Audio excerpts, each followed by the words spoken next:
Welcome, welcome, welcome once again to Get Better Roles. Thank you so much for showing up. This is super exciting, nerve-wracking, but fun. I'm really glad to see you all working here. The context of this entire masterclass today is talking about how I went from zero to being a working actor again. And then once I became a working actor, I took a good look around and decided that I wanted more auditions to better roles. And so I started reverse engineering how that could work. And it's been working. I'm not going to say that I'm where I want to be. I'm certainly a long way from where I want to be. When I'm holding that Oscar in my hand, I will be where I want to be. But I feel much more in control of things and much more on my way. So I'm really excited to share some of the things that I've learned along my journey with you all today. So this is a masterclass for actors who are trained. For me, craft and the business, they go hand in hand. You cannot have one without the other.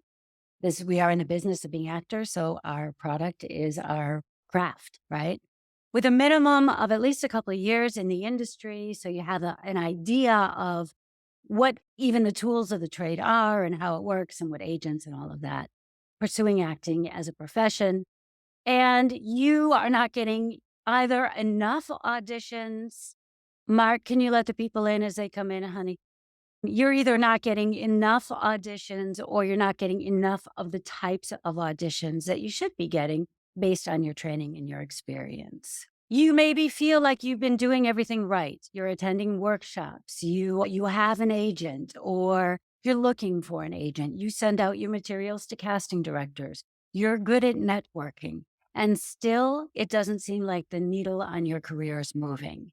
And you want to take back the power in your career and get control over your career. So if this is you, then you are in the right place. This is going to be very different. So I think I have a little bit of a different philosophy when it comes to how we actors need to be showing up for ourselves as actors in this industry. I think we have a tendency where a lot of us are people pleasers. We want people to like us. We got into this industry because we like people. We are fascinated by people and we like being a collaborator and all of that. I am not interested in playing by the rules. I'm not interested in being a good little girl or a good little boy and waiting patiently in the corner until someone finds me or thinks of me.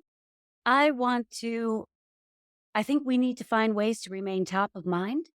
And there are ways to do this where you're leading with grace, right? This is what I like to say. You are leading with whatever your superpower has to be. And we're going to get into your superpowers and your unicorn factors and your energetic signature.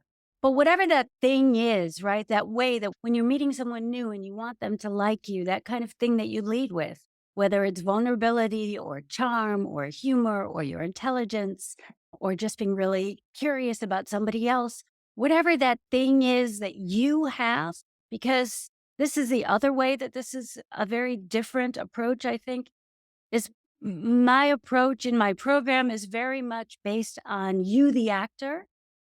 And we are working in tandem to bring out the best of you and to find the best approach for you. Because authenticity is the name of the game, especially in our industry. And so you have to do what feels good to you, right?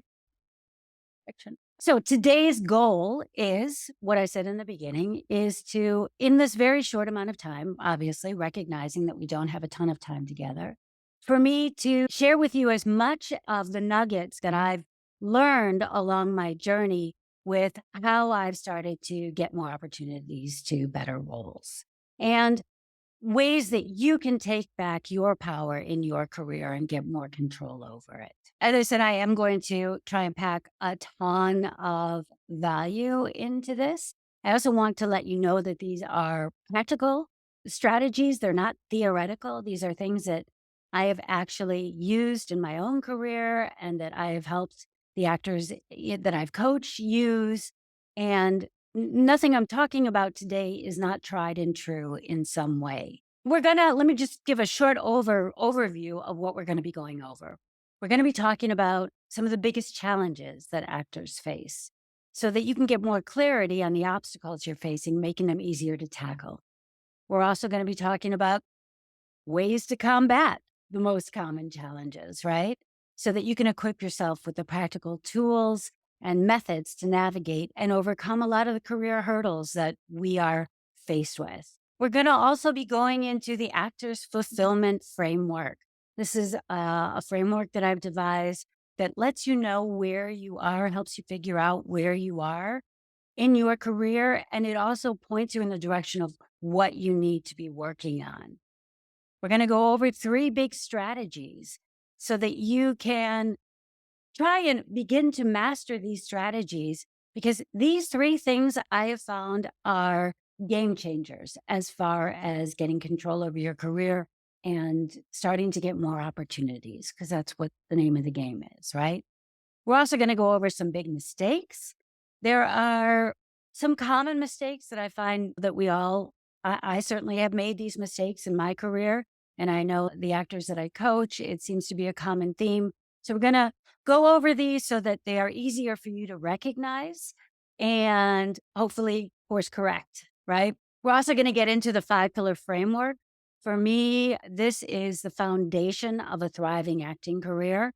And we're going to get into what it consists of, what's important about it, what are like the 3 things that you need to know about the 5-pillar approach or the 5-pillar foundation for it.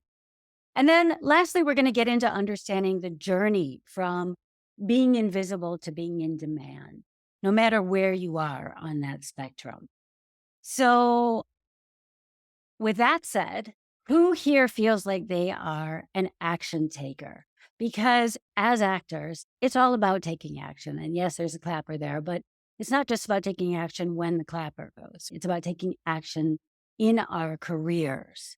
So if you're an action taker, type action into the chats. I would love to see who considers themselves someone who actually acts on the things that will help them move the needle on their career. Nina, excellent. I love it. I love it. I'm definitely an action taker. So I hope that most of you are. I hope that all of you are, because honestly, that's really the only way to start getting your power back, start taking control over your career, is when you are the one instigating and initiating the action. As a thank you, I want to honor you all for showing up live for this masterclass. And so I do have a guide for you to download. That's the 5-pillar framework that touches on a lot of the things that we're going to be going over today. But you may want to take notes. I don't know. So if you do, then now would be a great time to grab a pen and paper. And Mark, if you could drop that link, fantastic. There is the link in the chat to this download. And if you just want to click it and open it up in another browser or make a copy of it and store it on your notes, whatever you want to do, so that you have it for yourselves for later. We are also, if you stick around all the way to the end, I have another special gift for you. This is the 90-day letter. This is an amazing tool that I use quarterly, 90 days, to help me realign my goals, reassess where I've been. It is both a tool to set goals and to keep yourself accountable for setting those goals. And it's really a way to use many different kinds of methods to make your goals a reality.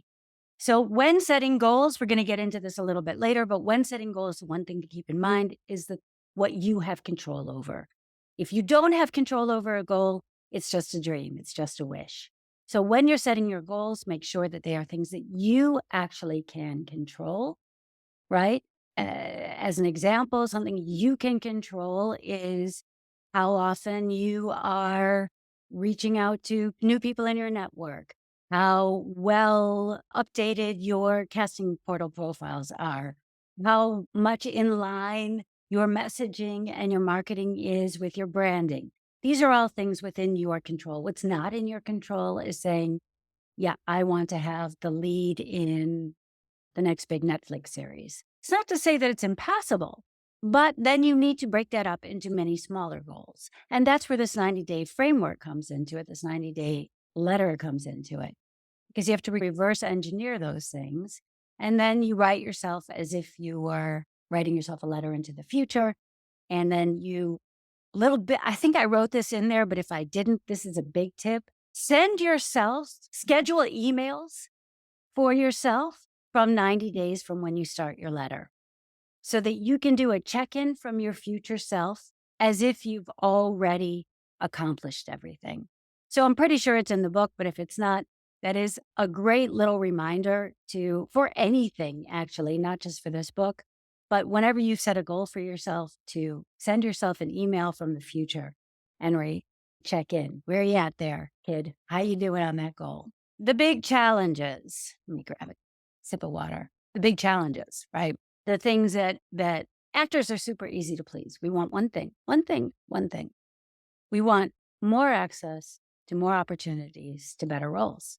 That's it, right? We're super easy to please. So the problem is we're not getting enough of these roles. And either you don't know what else you can do to get more, or maybe you know that there's a lot that you could be doing, but you don't know where to start, or you feel overwhelmed because you've been doing this long enough to know how much there is to do. And it just seems like, where do I start? What's the most effective thing to do first?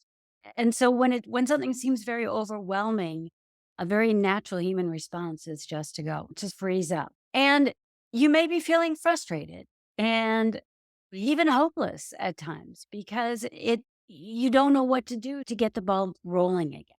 Because what you want is to create a sustainable career doing what you love so that you can make an impact with your life and feel like you're making a contribution in this industry that we all love so much. And maybe even beyond, because as actors, we have the capacity to change lives, honestly, with our art. Not only our own lives, right? I think we have the capacity to take something really horrible in our lives and make it beautiful by turning it into art. But we also have the capacity to make people not feel so alone, to let people identify with us. And I don't know about you, but that for me is a really big driving factor for me. I love that about being an actor. So I was too far. Oops, there we are. So as actors, I think most of us really struggle with being able to articulate what it is that we bring to the table that nobody else does, our unicorn factors. And then because we struggle with being able to articulate that in a succinct way, being able to articulate that in a way that is clear and concise at the same time, we also then have trouble infusing that into our marketing and our networking, which leads to confusion or mixed messages or feeling like we're throwing spaghetti against the wall, trying everything all at one time. And confused minds don't cast. So that leads to less auditions, which than we deserve, and a career that lacks momentum.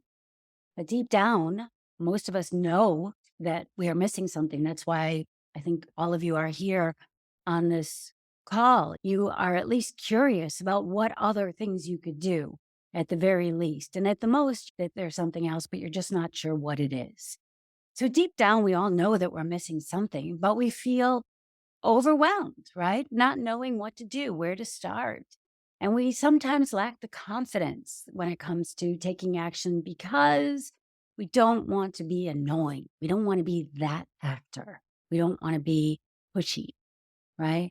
But in the end, the only thing that we really want is to be able to make these connections with people who have the power to move the needle on our career, making authentic connections with them, not transactional connections, so that we can get more opportunities and feel like we have more control over our own careers.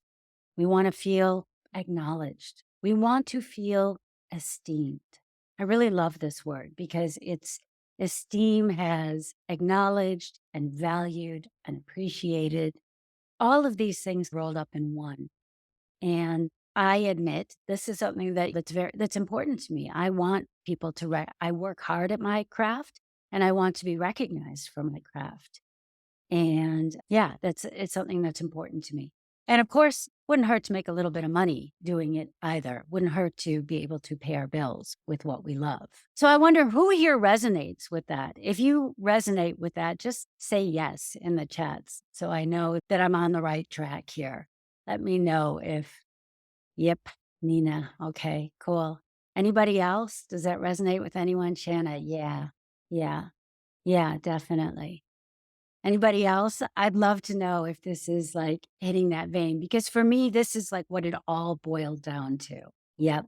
Also challenging myself to only accept paid work. Yeah, definitely. Definitely. Okay. I love it. Love it. Okay. So let's jump into the challenges. As I said, something's missing, right? You've been putting in the work. You're going through the motions. You're going through the workshops. You have an agent or you're looking for an agent. Let me admit this person. Oh, hold on. I got to admit this person, otherwise it stops. Okay. Now go back to this, play. There we go. Okay. It's frustrating when you know that there's more that you could be doing for your career, but you're stuck not knowing what the right steps are to take, especially when you're trying to avoid stepping on people's toes, right? Not being the one to inundate your agent with phone calls and emails, etc. Challenge number 2, we want more opportunities, right? That's what it all boils down to. You want the auditions, but it's not just about the opportunities. It's about getting opportunities to audition for roles that I like to call your soul roles, right? That really soothe your like that you feel like you are sinking your teeth into them, that you are resonating like with the story, the message, and the themes that are being told, and you are feeling like you get to stretch. We want to, acting is the only job where you can cry all day and you get home from set and you're like, and that was a great day. Right? That was so much fun.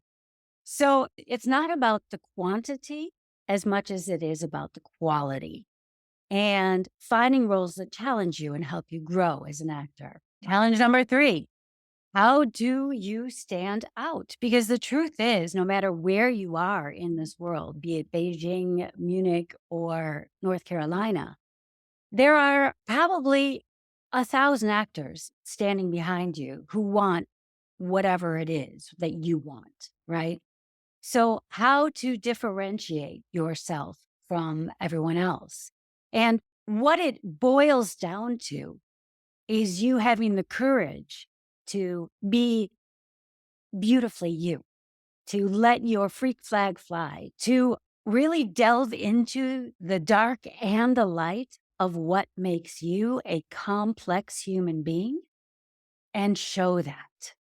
Because I think we are, again, as I mentioned this earlier, we are people pleasers and we don't always want to show the darkness. Not only that, but we are human beings and we've been conditioned in this society, in this world.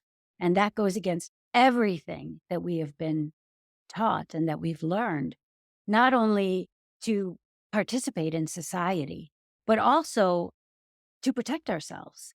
So there's 2 things going on, right? One is as an animal that had to survive on the savannas and all of that, it was dangerous to stand out. So it is literally in our physiological makeup not to stand out because of that danger, right? But as an actor, it's dangerous not to stand out. So there's that one side of it.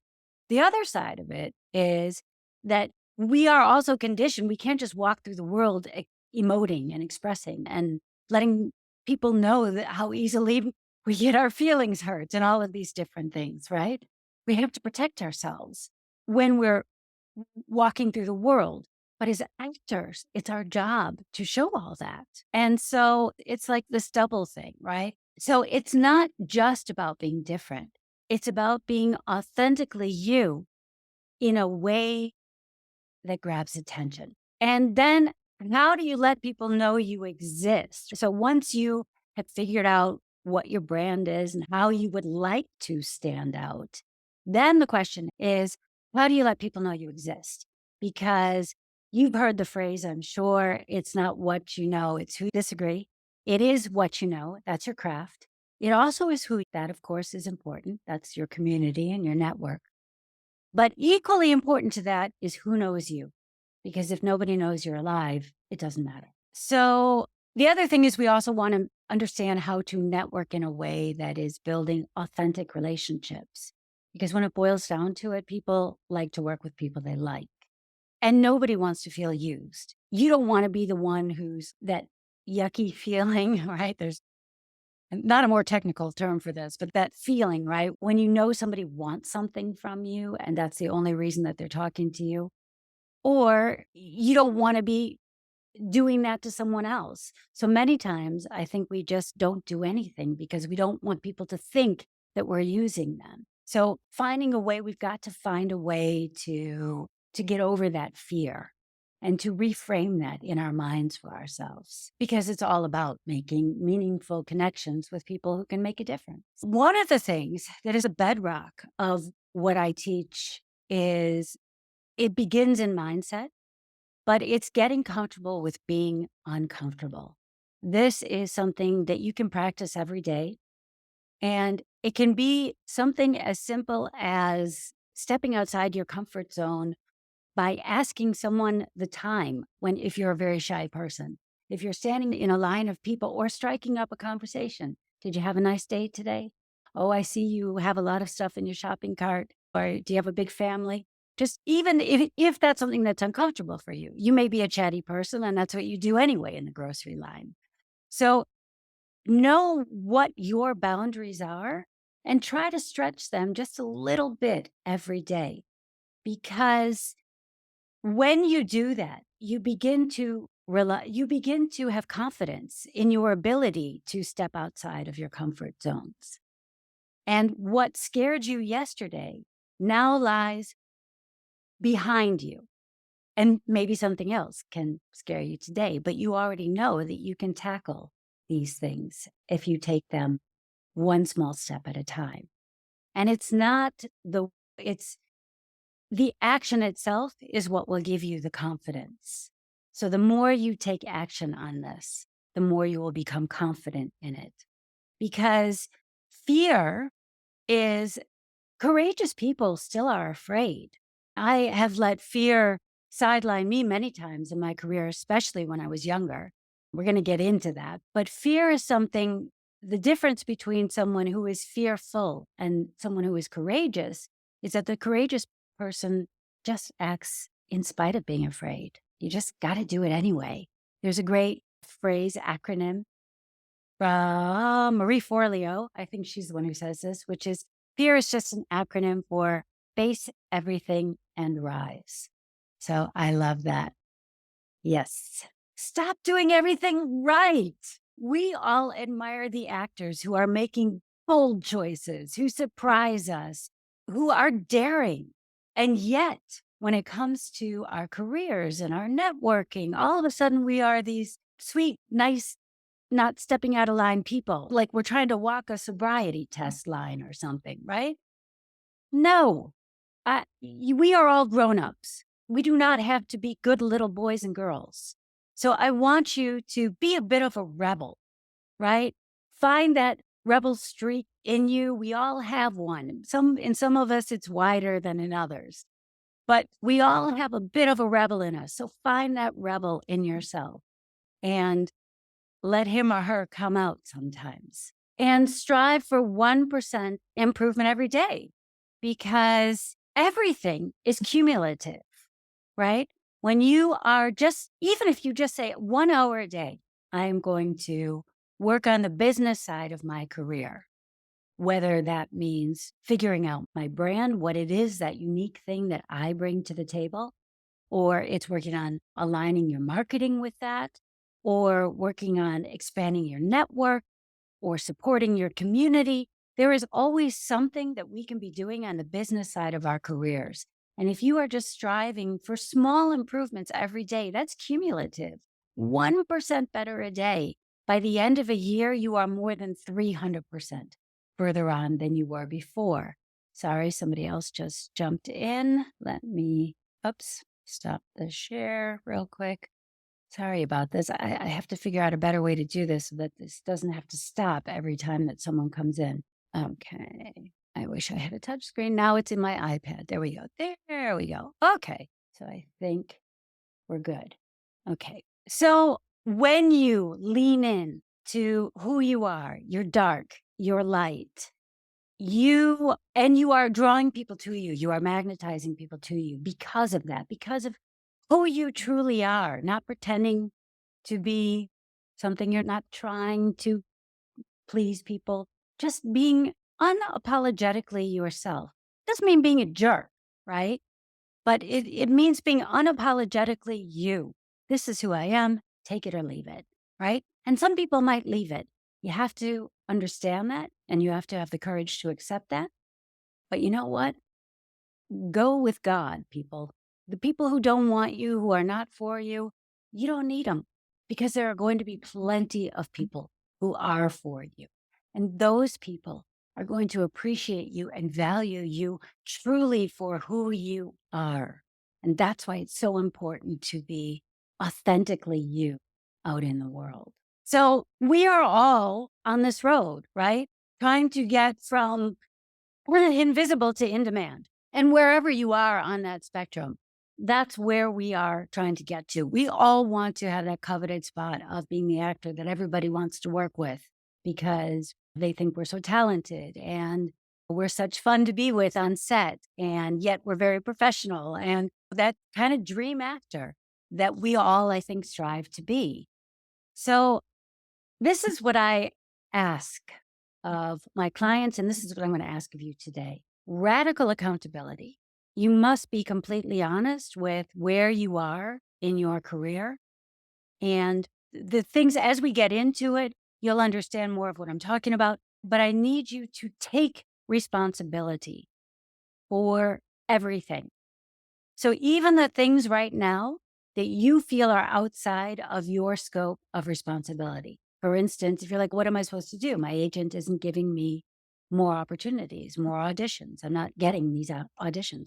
Or what am I supposed to do? I don't have an agent. Or what am I supposed to do? I'm still waiting for the scenes that I did from that network movie that shot 5 months ago, and they're going to be amazing. But we all know it takes a good year to get that from a network movie. Or if you're waiting for scenes from an independent, good luck. You can wait anywhere from months to years. There was one independent film I did where I literally waited 7 years. I wasn't waiting anymore, obviously. By the time I got the material, it was like, thank you very much, into the trash. I couldn't use it, right? I was 7 years older. I was 7 years better. I was 7 years more experienced. So as soon as you are giving everybody else that power in your career, you're giving away your own power. So the question is not like putting the blame on them. The question is, what can I do right to fix this situation? And you are all super creative people.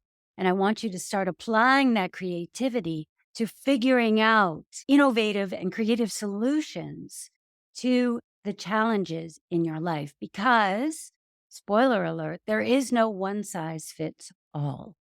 There is a framework and a strategies that you can use as a net, as a fallback, as a scaffolding, I like to call it, right? This is for me, this framework and the strategies that I have for myself, the same ones that I teach in my course. These are the scaffolding, but you are the variable and you are the one that is building the body of your career around that. You also have to be radically self-reflective. So really honest in order to get to the bottom of self-limiting beliefs, things that have held you back, because honestly, often it is we are the thing that is holding ourselves back the very most. So the more self-reflective you are and honest you are with yourself about that, the further ahead, the quicker you're going to get further ahead. And then I want you to start thinking about the things that you can be doing that maybe you've been neglecting or that you've never dared to do. What are the things that you can be doing in your career right now that will move that needle more in the direction of in demand? And I also want to say, whatever you think is standing in your way about yourself, it's probably one of your superpowers. And just a little side story, Meryl Streep always says there's that one line in every movie, and I know this is certainly true for me. There's that one line in every film I do, every theater piece I've ever done, that it's just is hard to crack. I just don't ooh, it just doesn't feel right in my mouth. And I used to, until I heard Meryl Streep say this, actually, I used to try and convince someone to let me change that line. But that was me not stepping outside of my own comfort zone. So I'm catching myself there, right? When what Meryl Streep says is when you crack that nut, that is the key to unlocking the character themselves. And I would say that it is the same for you. So whatever you think, for me, when I first returned to acting, especially, I was having a lot of limiting beliefs around my age. I was 47 at the time. I'm 57 now. I was having a lot of self-doubt about being an American living in Germany, and my German is will never be native as good as it I strive to have it be. It will never be native. Nobody's ever gonna mistake me for a German woman. So these were 2 things that I really felt were standing in my way, and in the end have turned out to be my superpower, right? This works in my advantage that I am a mature woman. I don't like to say an older woman. I've lived longer. So when I first moved to Germany, I was a working actor. I was SAG after equity, working on my equity card actually. But SAG after, earning enough money as a SAG actress to have SAG pay my health insurance. So for me, I was like, woohoo! I was sitting pretty. I could go out to dinner and my rent was paid and I was thrilled. And then I met my husband, met this hot German guy. And we had a very intense long distance relationship. So we'd get together and it would be fire. And then I'd go back home or he'd go back home. And yeah, long story short, very quickly I got knocked up. And that was an interesting moment in my life. Scary, not gonna lie, it was scary, but it was also really exciting because as soon as I discovered a little emotional, as soon as I discovered I was gonna be a mom, it was something that I had always wanted in my life was to be a mother. And so for me, it was like there was no doubt that I was going to follow this journey, this new road to wherever it led. And it happened to lead to Germany.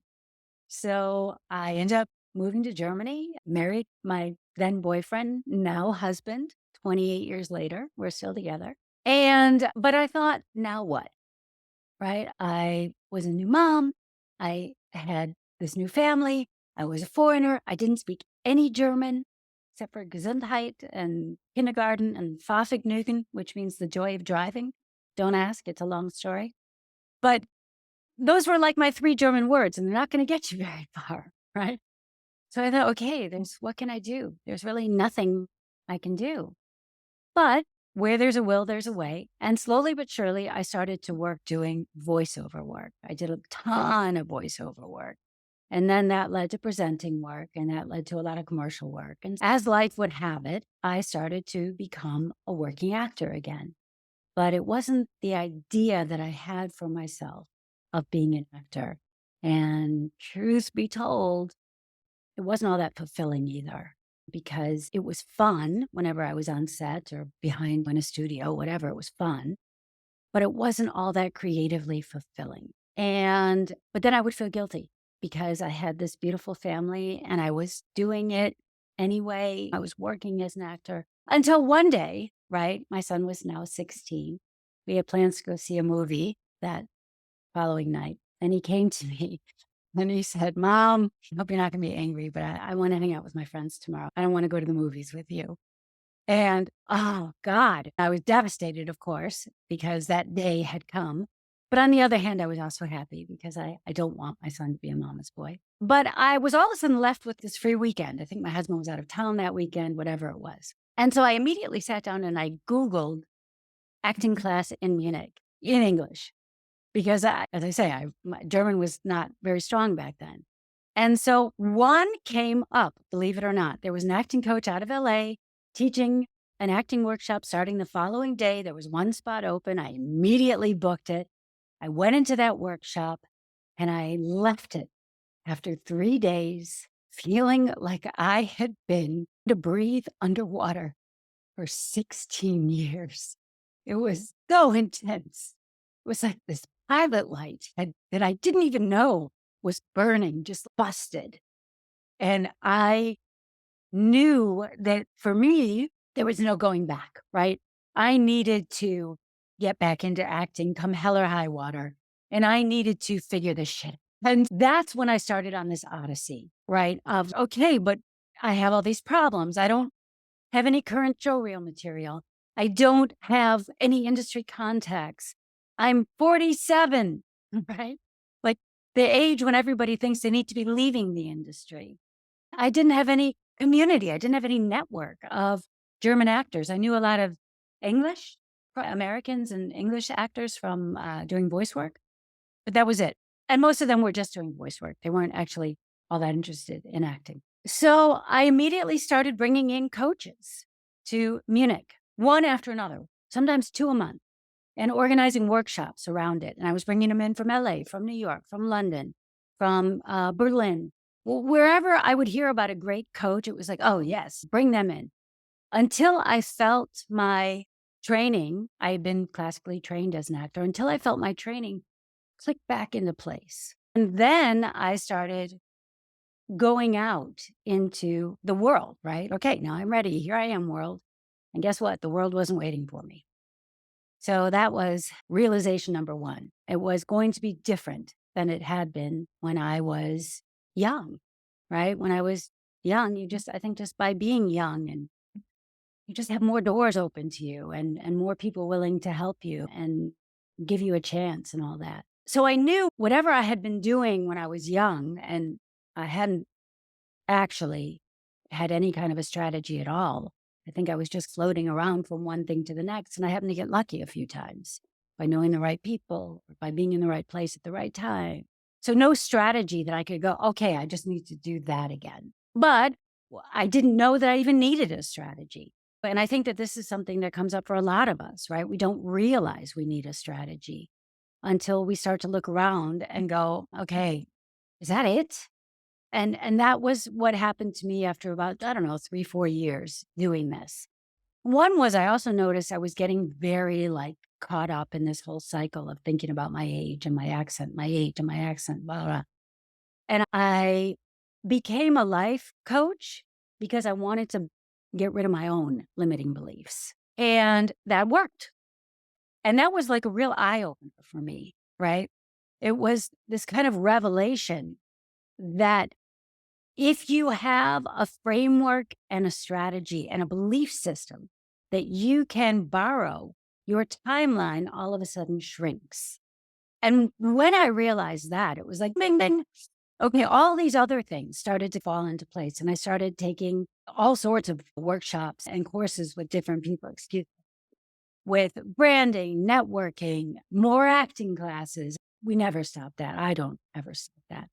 But, and like really expanding my mind about what it is to be in business for myself as an actor, because that's what we are. And I had always, and I still really pride myself on my creativity. It's the thing I most value about myself. And I never really valued the other side, the more logical side, like the more, if you do this, then that, then this happens side, right?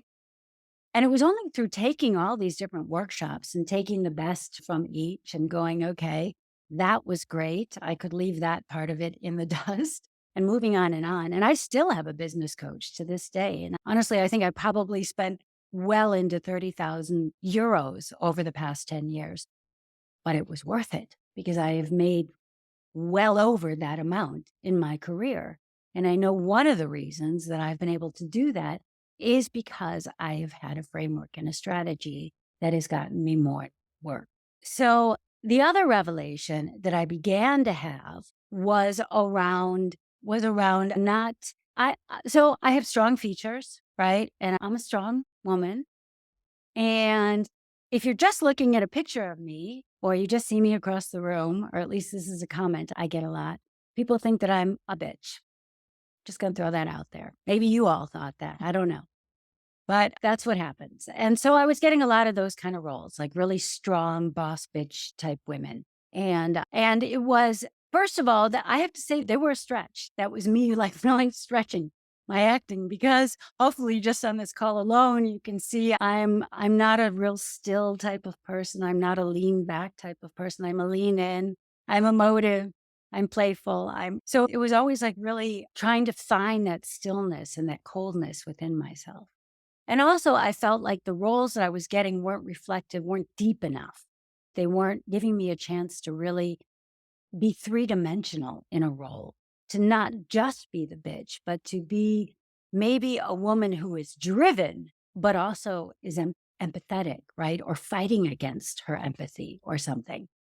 So that's what I was really looking for. And that's when I began to really change my branding to reflect that, to to take control of how the industry saw me. And that happened probably 4 years ago when I really started to understand it and take control of it. And from there, that was when I saw like the types of opportunities that I was getting just went from co-star, small recurring, that kind of a thing, all of a sudden jumped up to I auditioned for a lead in a Constantine film. I was reached out to by a casting director for a large supporting recurring role in a new Hulu series. Did I get them? No, I didn't. But you have to be in the game to play, right? At least I got the opportunities. And I know that the reason I got these opportunities is because of my framework and my strategies. So maybe I didn't get it this time, but I'm going to get it one of these times. Okay. So let's move into the fulfilled actor framework because I need to take a little sip of water here. Because it's really, I think for us as artists, it's not just about the money. Money is important because it represents freedom and it gives us a certain level of security. And everybody needs that. We need both those things, security and freedom. But as artists, we, I think, live in I don't know if you're all familiar with Maslow's hierarchy of needs, but at the very top is self actualization.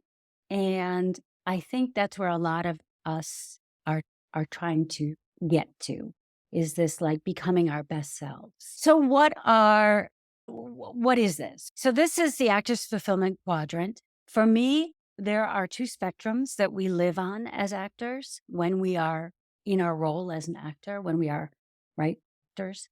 That's esteem. And again, esteem is like this combination of being valued, being appreciated, having worth, feeling worthy, all of that.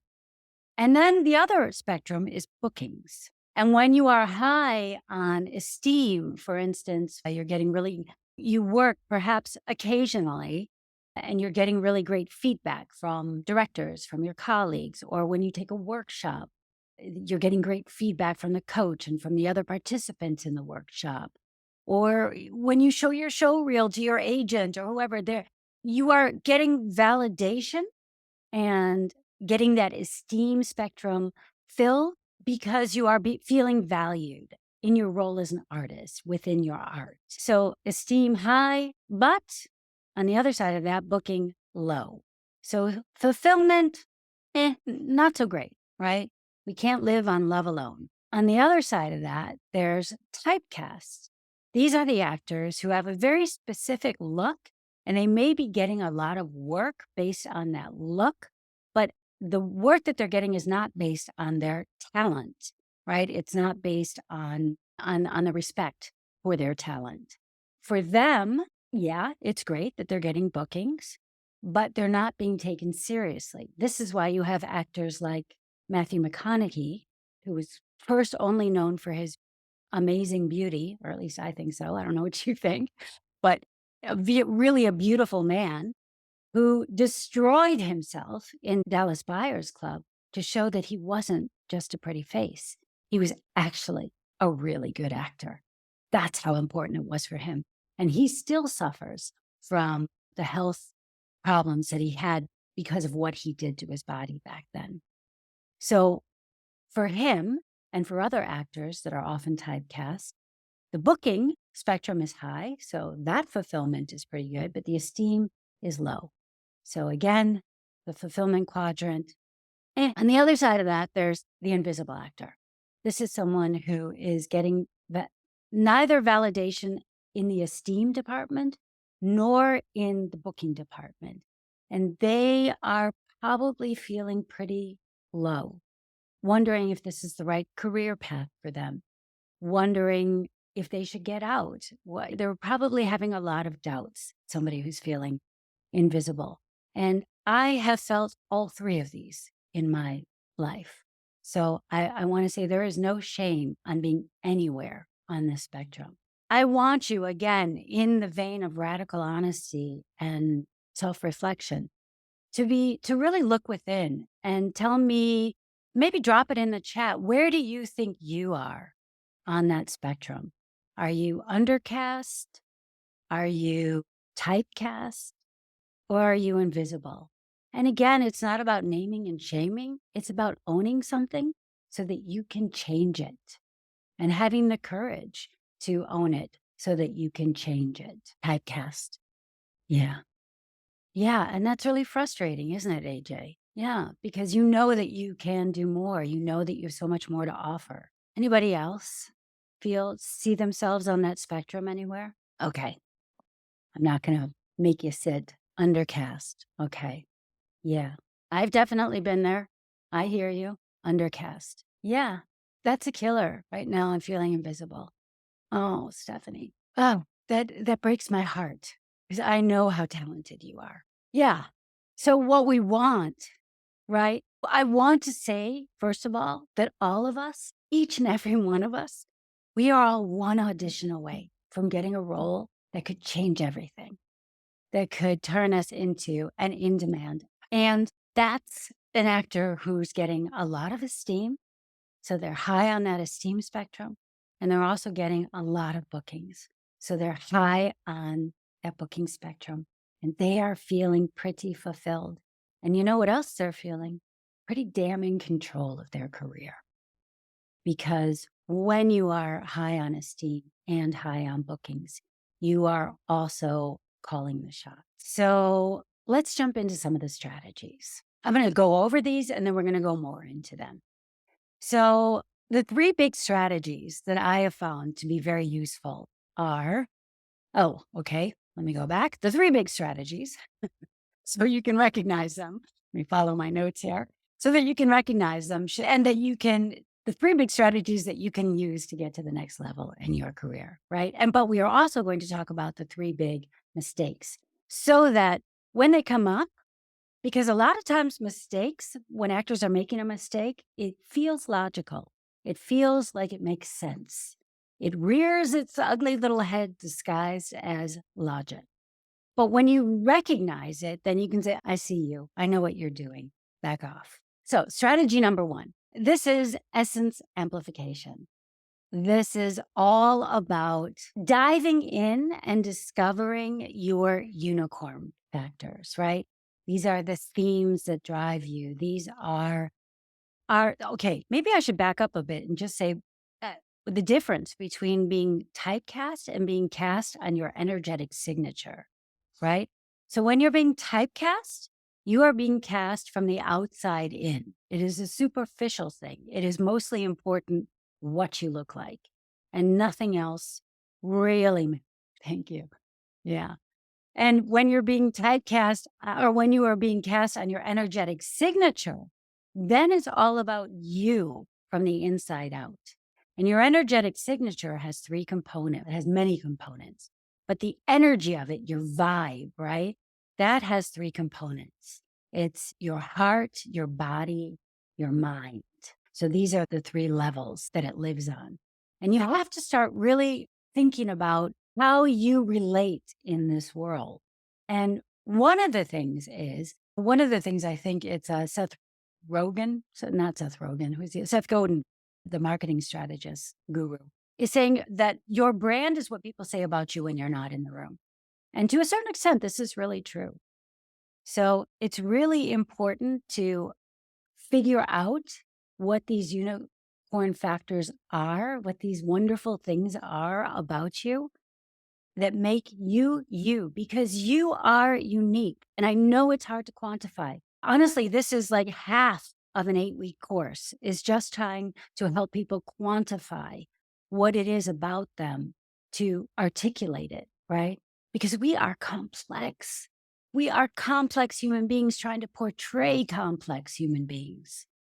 And so deciphering that and making that succinct and boiling that down into something that is crystal clear is it's not easy, not gonna lie, it's not easy, but it is so worth it when you do it. So I wanna tell you a little story to put this into perspective, right? Imagine you're driving down a road, you're starving on both sides of the road, green. Way up ahead, you see a restaurant, your stomach has been rumbling for hours, so you're like, "Oh, yes, thank God." You also notice on the other side of the road, going back in the direction that you came from, there's another restaurant. Life is short. You got to go to the restaurant on the side of the road that you're on. So you pull into this restaurant, could have been a Denny's in a former life, nothing special. You walk into this place, it's fine, it's clean, right? There's a perfectly pleasant looking waiter standing there to greet you. He hands you a big plastic looking menu and seats you at a perfectly acceptable little table and walks away and stands quietly waiting for you to go through the menu. And you start flipping through this menu and broccoli one, broccoli two, broccoli three, broccoli. What the hell is this? Is this a joke? And you're looking and you're flipping the pages and there's like 117 broccoli, but nobody's written anything about how it's cooked, what it's served with. Is this stuff, is it sauteed? Is it steamed? Is it roasted? Is it served with dipping sauce? What is it, right? Is This is insane. I can't decide. I don't know. This isn't telling me anything about it. All I know is it's broccoli. Forget it. You get up, you walk it back into the parking lot, get into your car, make a U-turn, go to the other restaurant. Immediately, it's all different. You get out of your car, you hear French pop music playing. French pop music, that's an eclectic choice, but you like it. You start walking up the pathway. It's like hand-painted tiles leading up to the doorway, which has two huge pots on either side with flowering broccoli. You ever seen flowering broccoli? Crazy. So you walk into this place, wonderful smells are wafting out of the kitchen. It's warm, it's cozy. It looks like a combination of Granny Chic and maybe the Jolly Green Giant, right? And this really beautiful young woman comes out from behind the counter and she's warm and she's got the smell of baked muffins on her. And she's wearing this orange and yellow polka dot apron.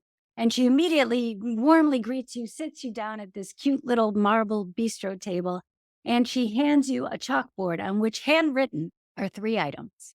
One of them is tender shoots of baby broccoli, sauteed with caramelized garlic and sprinkled with red chili peppers from the fields of Szechuan, drizzled with organically sourced wildflower honey.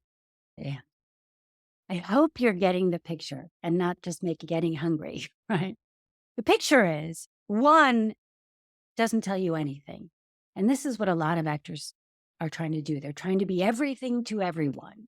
And there are 117 different variations of me. Just which one do you want? Let me know. I'm an actor. This is what I can do.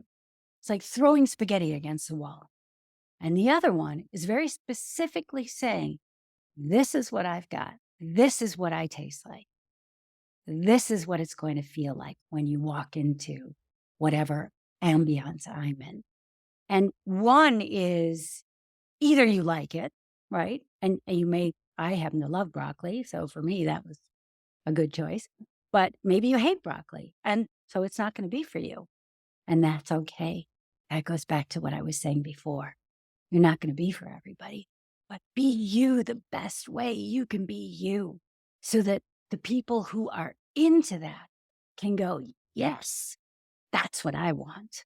I want to play to that. Your personal brand is what sets you apart from everyone else. Embrace your uniqueness and use it to make a difference. So I know Mary was someone who was in my program last time, and she was really having trouble because she came to acting from a different career. So it was something that she had always wanted to do. And she had been working at it for a while, but she wasn't feeling like she was getting anywhere. She had an agent out in LA, a pretty good agent, actually. And even that, she wasn't getting on, honestly, enough auditions, maybe one a month, if that.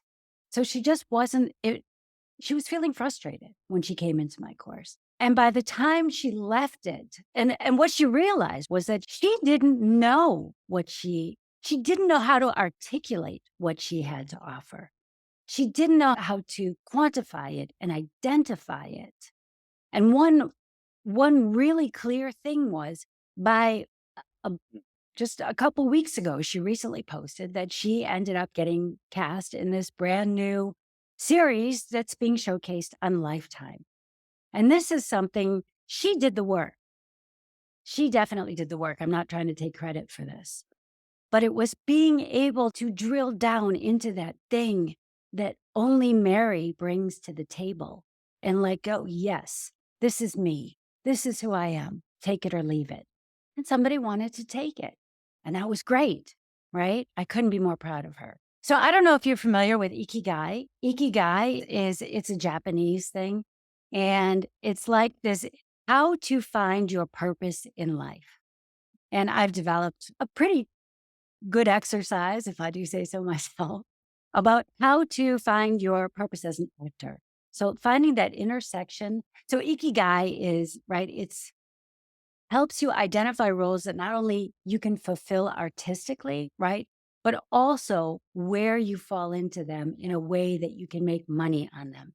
Because this is what Ikigai is about. It's about finding your purpose and what the world wants. And a lot of that will come from understanding your unicorn factors, your energetic signature, the thing that propels you and keeps you going.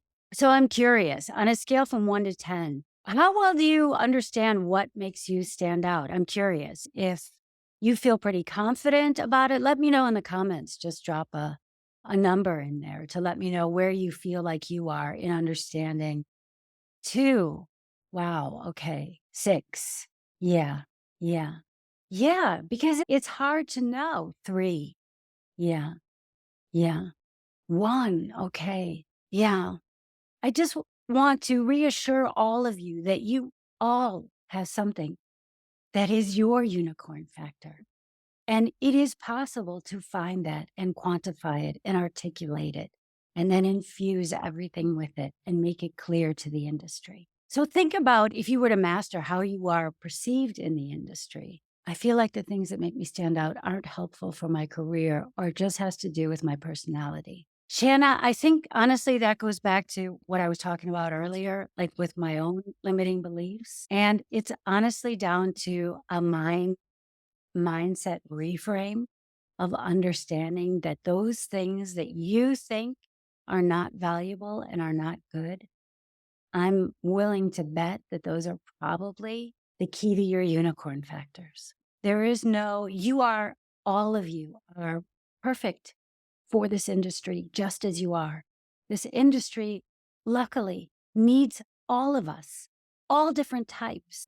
That's the beautiful thing about being actors, right? So there is no right or wrong in terms of physicality or personality. That's just not it. So I want to challenge you. Can you commit to learning more about this for yourself? If you can commit to this, will you just drop a 1 into the comments for me so I can see that I'm getting through to you on this? Because it is so important. Yes. Yes. I love this. Beautiful. Yes. Yes. Oh, I love this for all of you. This is so powerful. Great. Great. Okay. All right. Strategy number 2. Once you have understood that thing, right? And it's not, maybe some of you came on hoping that you were going to figure that out today. Again, it's not something that if there was a magic pill I could give you, I would give it to you in a second. But it's work and it's understanding, like doing the work to actually get your answer. And also having the perspective and the feedback and the support you need to keep making sure that you are course correcting. I'll go back to Mary again as an example.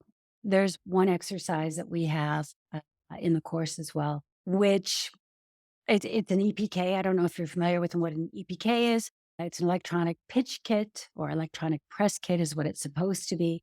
But in my course, it's an electronic pitch kit. It's a tool that we teach the actors how to put together to be able to pitch yourself, right? Whether you need a new agent, whether you're trying to pitch yourself to a casting director, to a project, to whatever it is. And you can customize this pitch kit to serve whatever purpose you need.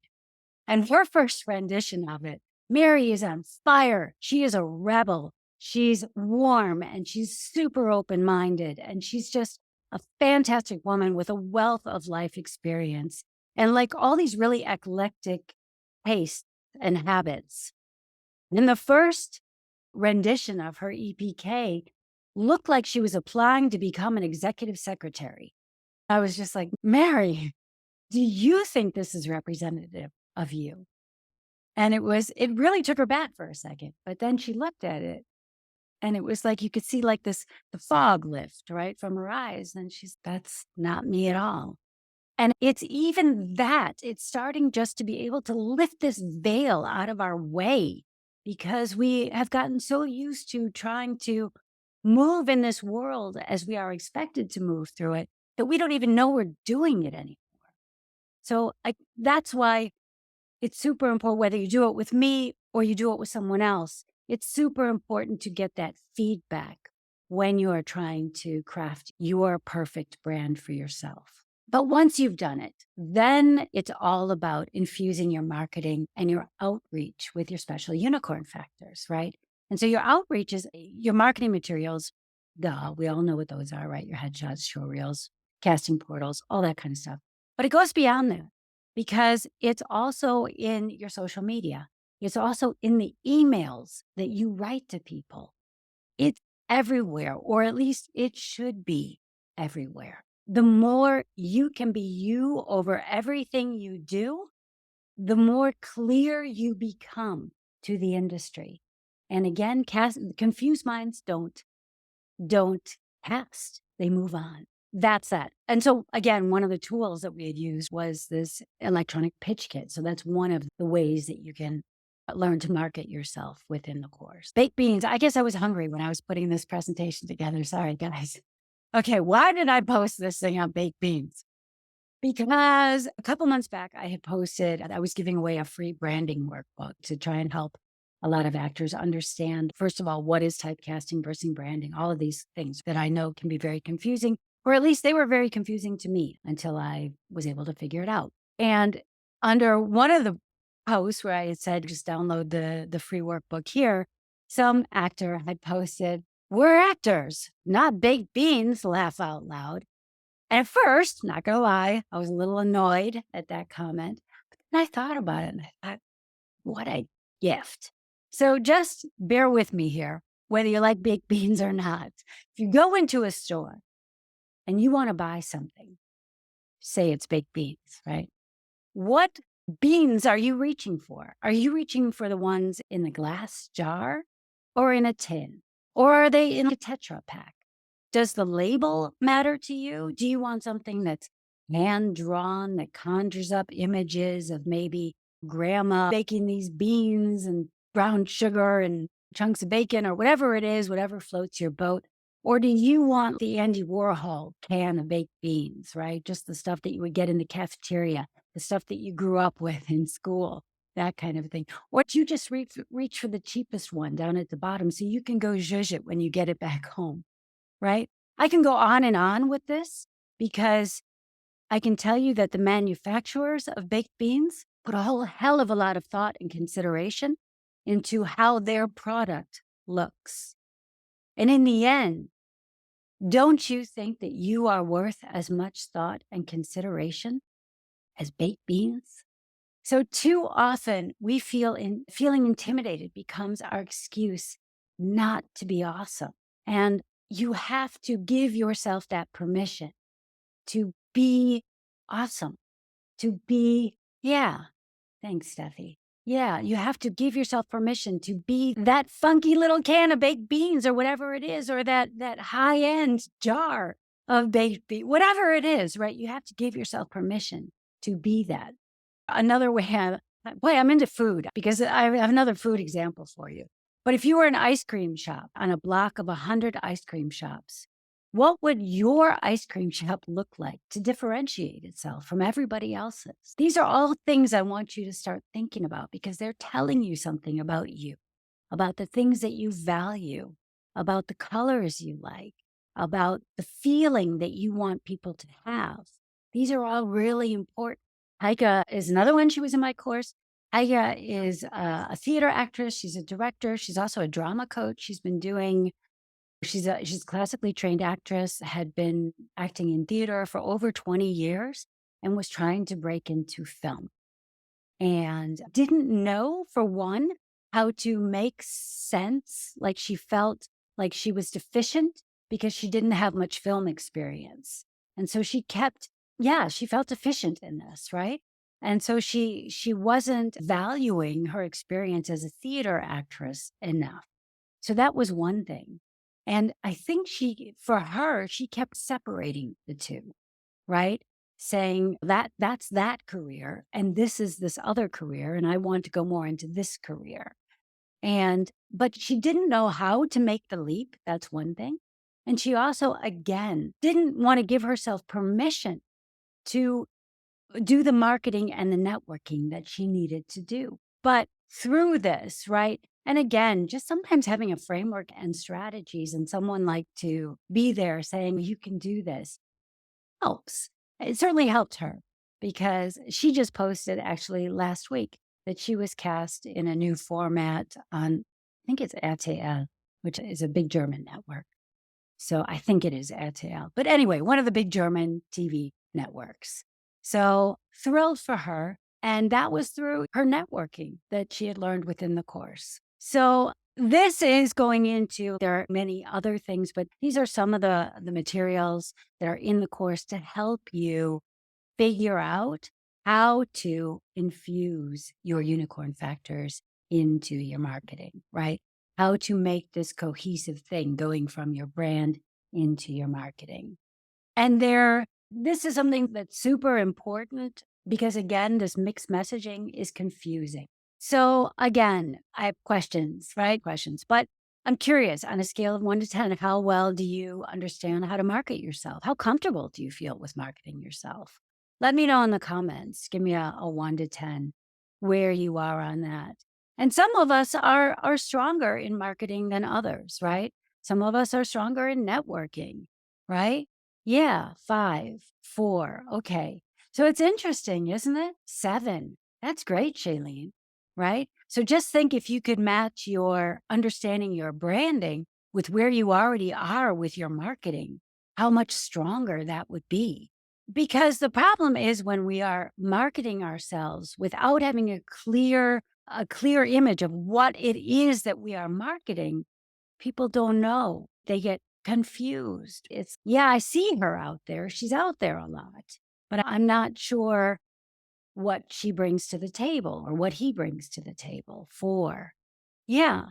And I think also a lot of times we stop ourselves. Know how 9 actually doing it too. AJ. Yeah, I hear you on that one. Yeah, I could kick myself sometimes more in that arena as well.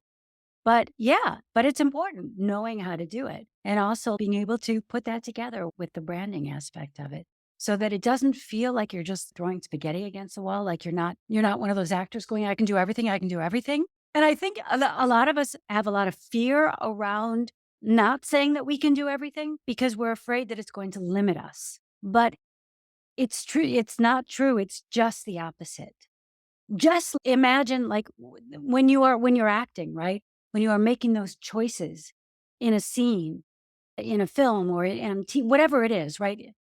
When you're making strong, specific choices, they resonate with you and they resonate with your audience. When you're making choices that are general, they fall flat. They don't touch anybody.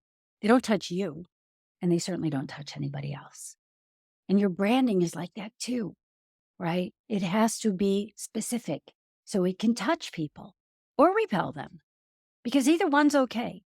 It's really the other thing I want you to think of. I should have said this in the beginning, but I do really want you to take this home.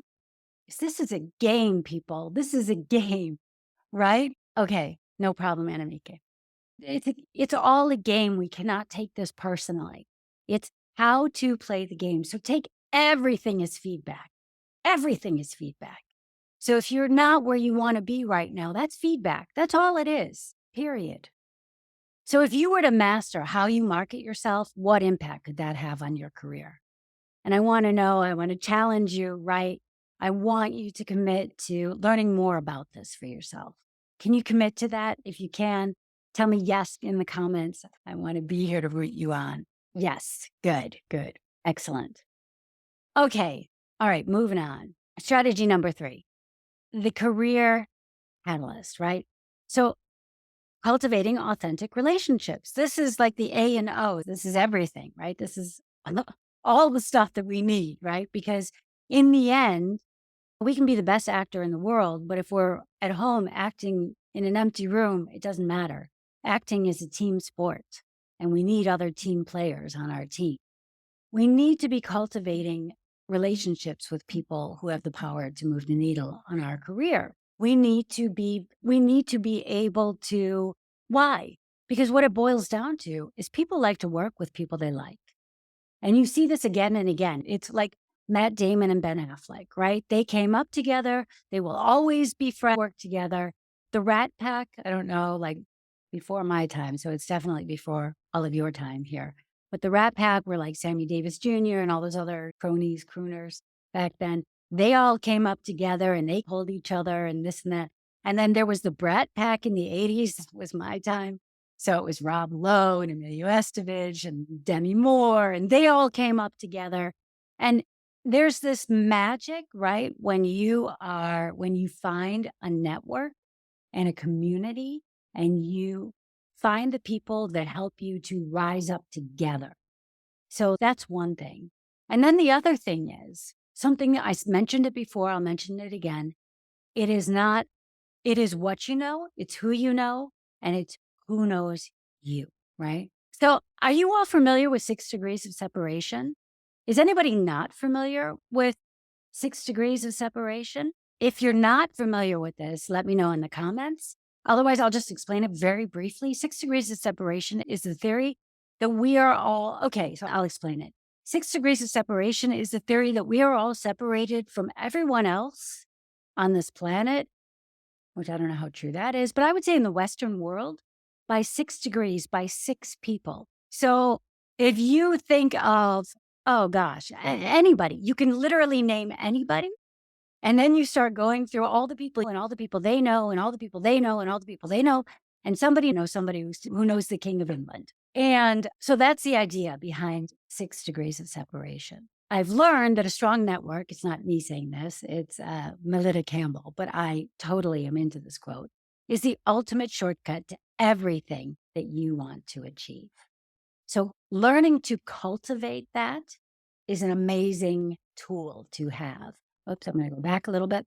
I want to tell you a real quick story about this. So when I first moved to Munich, I wanted to start acting again. And I think there was the American Drama Group based here back then, almost 30 years ago.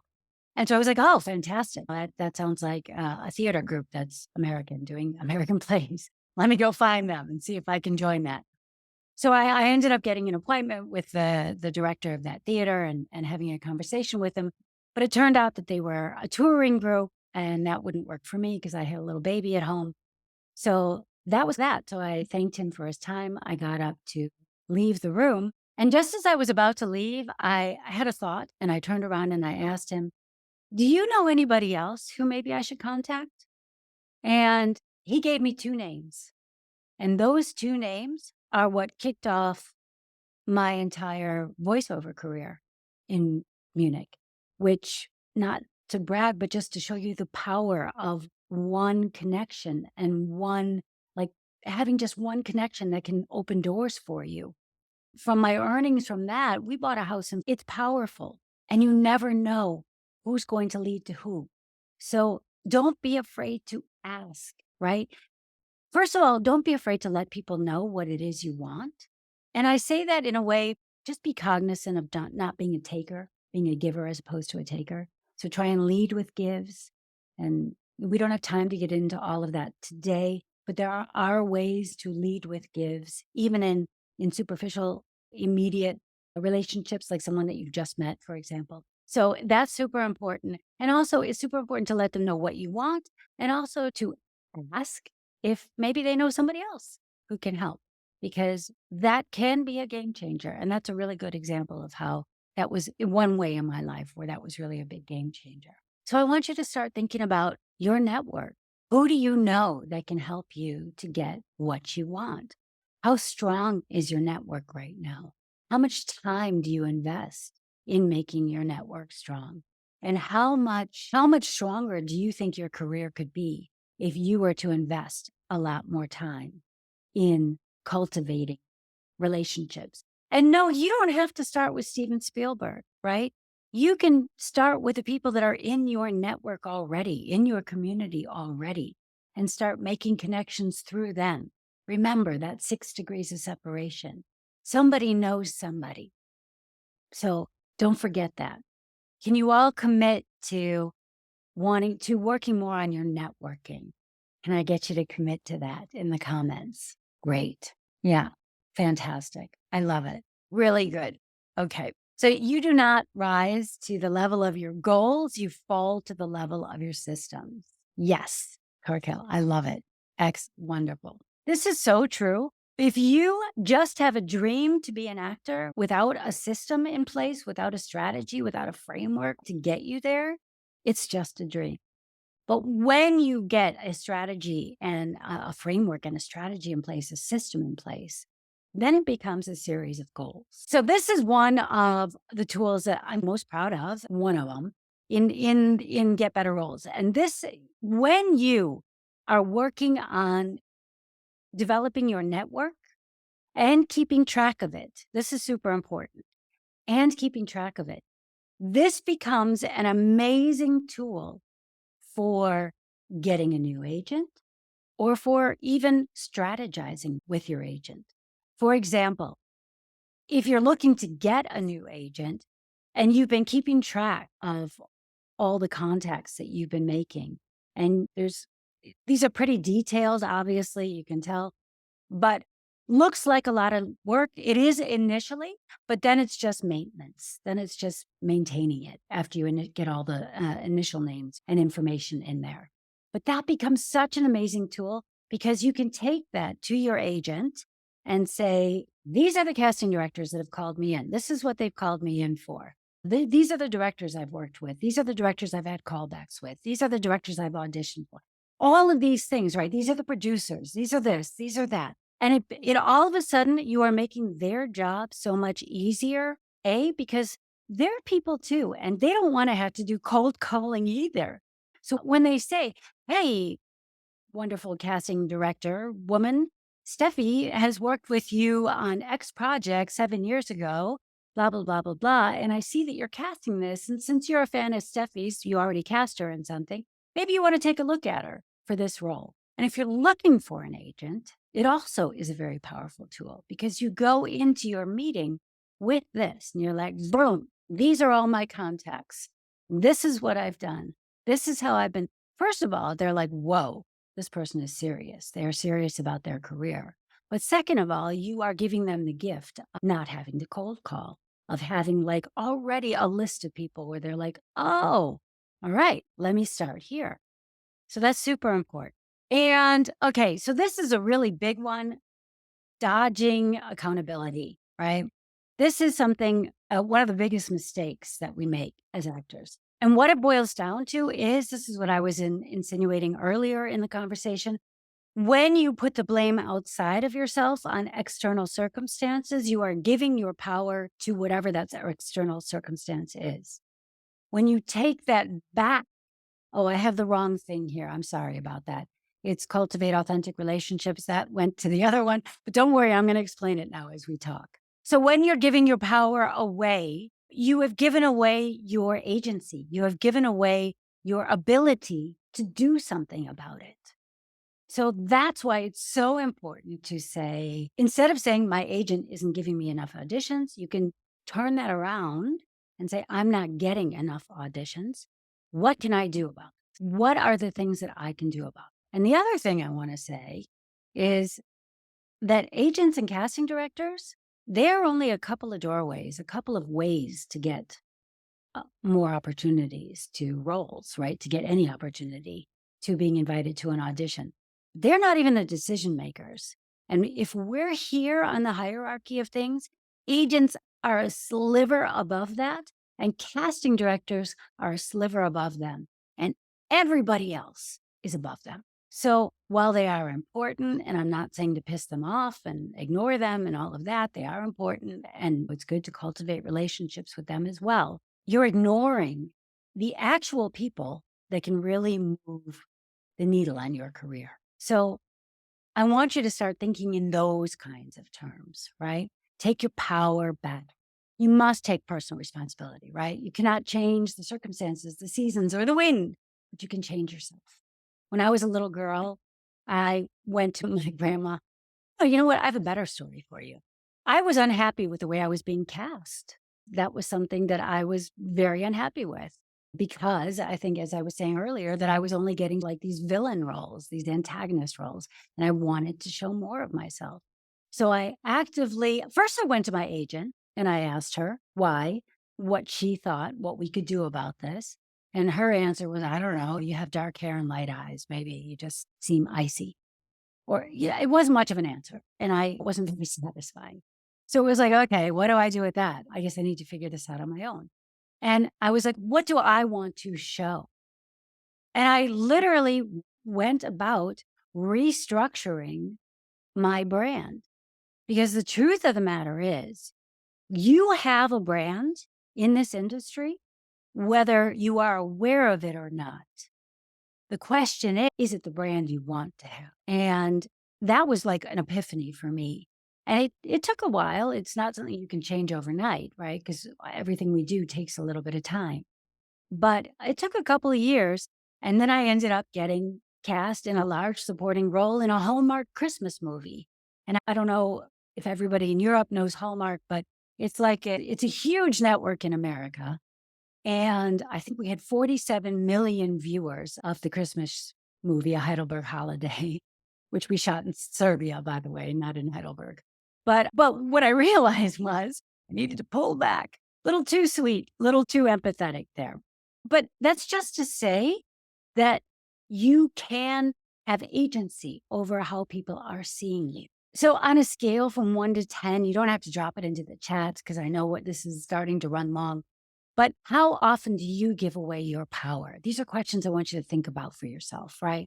And if you were to take more responsibility in your career, how do you think that would change things for you?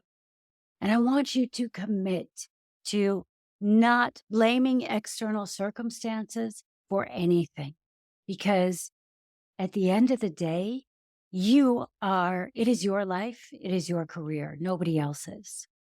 And so if you want something to change about that, you have to be the one to make the changes. Mistake number 2, I have definitely been guilty of this as well.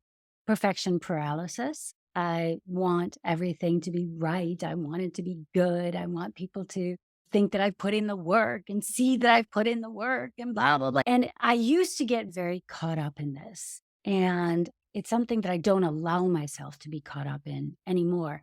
And I tell you one thing that kind of freed me up, and it was something, the podcast started. I don't know if you all know, but I'm a podcaster.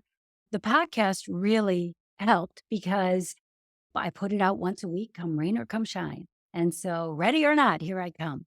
And the other thing that started to really help me in terms of just, I only have time when I'm running with my dog, when I finish my run, and that time that I'm doing my cool down as I walk back to my house. That's like my free minute when you get all that blood pumping in your brain. I have all these thoughts. Before I would want to go home, take a shower, clean myself up, look halfway presentable, and then make a post about it. And then he was just like, fuck it. Sorry, my French, whatever. But I was like, it is what it is. Imperfect action is better than no action, because what was happening was I wasn't doing anything, right? I would get home, I would take my shower, and then I'd forget what I wanted to say, or I'd get busy doing something else. So imperfect action is always better than no action. You can always reiterate. You can always do it again. You can always make it better, but you can't make something better that doesn't exist. And sometimes good enough is good enough.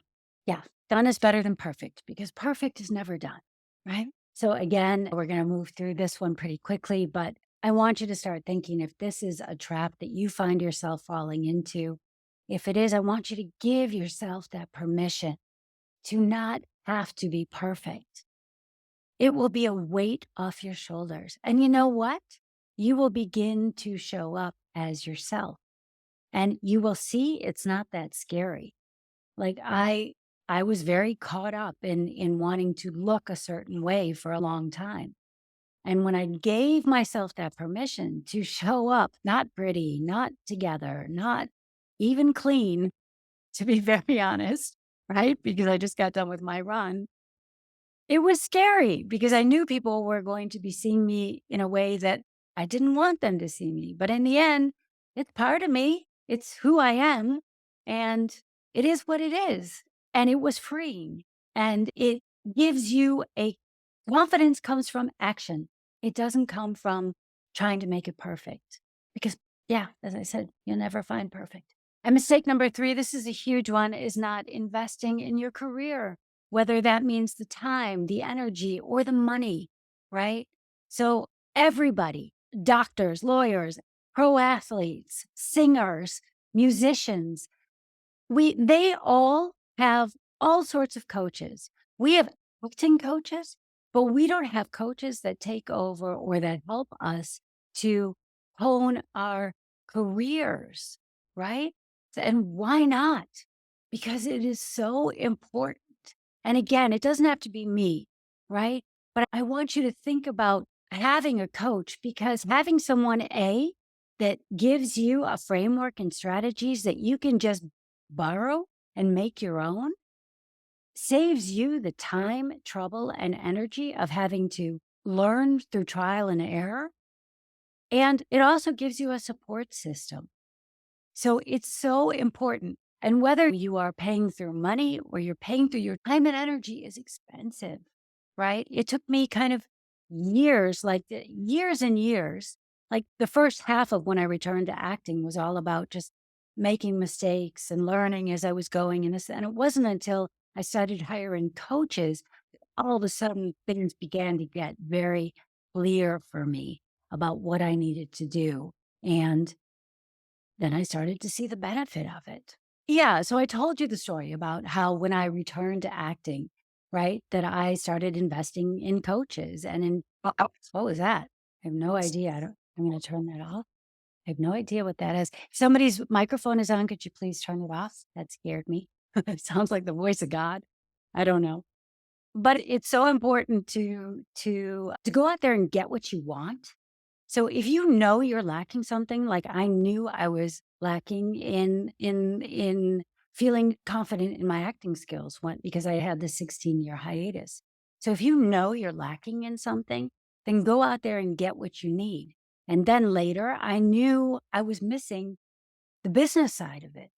And that's when I got the branding and the coach and the marketing and the networking coaches and my business coach, who I still have to this day. Because I'm not stupid and none of you are stupid either. So I'm sure we could all figure it out, but it would have taken me a heck of a lot longer. And maybe I would have gotten frustrated and given up. I don't know, because I think I would still be working through things and trying to understand. So basically, the other thing is when you're not investing in yourself, you are basically telling the industry that you are not worth investing in. And film and television is super expensive. So the question is, why should a film or television production company invest in you if you don't even think that you are worth investing in? It's the chicken and the egg thing, right? It's like the confidence comes from taking the action. And by investing in yourself, you're also telling the industry that you are worth investing in. So many actors are waiting. When I get this, then I can invest. In order to get that, we have to show the industry where we are going. We have to give them confidence that we are the right choice to hire. And we have to present an image that makes them go, okay, I can relax. This person is a professional. They know what they're doing. I feel good about recommending them. I feel good about hiring them. When all we have is talent and everything else is like hurly-burly, not professionally put together, people will have these doubts. Ooh, it's really talented, but God, is she ready or is he ready for this? So the more that you can show people that you are ready, that you understand this business, you understand how to play this game, the more relaxed they feel. And in the end, that is really what our job is, to make people feel confident, give them the confidence to hire us. So the best investment that you can make is in yourself. So again, yeah, we don't need to drop it in the comments, but think about it for yourself. How often do you neglect investing in yourself? How often do you choose to do something else? Like maybe you buy a Starbucks coffee every day. And if you think about what you spend in a month for that, and if you could just save that money for a bit, then you would really have a chunk of money that you could do something with, right? We're not talking about the world, but it's all of these things, the positive and the negative, are cumulative. And if you were to invest in yourself, how do you think this could help your career? And I know a lot of actors also do the workshops, right? The casting director workshops. And while I think that they can be a good opportunity to meet a casting director, you're putting a lot of luck into the mix there, because you're hoping that that they're working on a project that you are right for in this moment, and B, right, that not only they're working on a project that you could fit into that world of, but that they actually have a role that isn't cast that you would be right for. So it's a lot of, "Oh, fingers crossed, I hope this works, and I hope she likes me or he likes me," or whatever it is. And when you are approaching your career from a different point of view, where it's not pay to play, but you actually have a framework and a strategy, becomes a whole different ballpark, because then you are developing relationships on another level, right? When you're paying someone, as we do in these workshops, it's like this: they're up here and we're down here, and they're going to tell us, they're going to give us their advice, and I hope you like me, and we're going to do a little song and dance and all of that kind of thing. And when you are meeting them at eye level, I'm very big on this, meeting them at eye level, it's a different thing. You're leveling the playing field. Now you are two human beings having a conversation. So the bonus mistake, I think I insinuated this earlier, was do not just rely on your agent or casting directors to get you opportunities. There's a whole world out there that you can start looking to figure out how you can source your own opportunities from that. Also, the thing to remember is, when you have an agent, you are one horse in a stable of many horses, and they are hedging their bets. They have many bets hedged with that, right? Because they have many actors. You are your only horse in the race. You cannot afford to put your career in the hands of someone who doesn't hold it as valuable and as cherished as you do. And I'm not saying that even if you love your agent, and I love my new agent, my career is never going to mean as much to him as it means to me. And that's nothing bad about him. He's a great agent. It's just how it is. So don't rely on them. Rely on yourself. That's what that's about. Always depend on yourself first. Again, there's a lot of self-reflection here, but I really want you to look within. It's really important that you ask yourself these hard, honest questions. How often do you expect others to make things happen for you? And how often do you take agency in your career? And if you were to begin to make things happen for yourself, how do you think this could help you in your career? Can you commit to being more proactive? This is a really important one. So I'm going to ask you to commit to this. Can you commit to this in the comments? Just give me a yes if you can commit to this, because this one is going to make all the difference in your careers. Yes. Yes. I love it. I love it. Committed. I love it. I love it. I love it. I love it. I love it. This is so important, people. You have to be the one that is your biggest advocate. It's your life. It's your career. If you don't put your own energy and your own energy behind it, who else will? Nobody else will ever be as committed to it as you are. So let's get into the 5-pillar framework. This is something that I figured out. For me, there are 5 pillars to a thriving acting career. This is the foundation upon which I build my career, and it's also the foundation that I coach my actors to build their career upon. So the pillars are mindset, branding, marketing, networking, and community. And of the 2 that are the hardest to get into place, but once they're in place, everything else falls into place behind it, right? Like when those dominoes fall in a beautiful concentric circles, is mindset and branding. Those are the 2 that take the most work. But once you get those realigned, it makes all the difference in the world.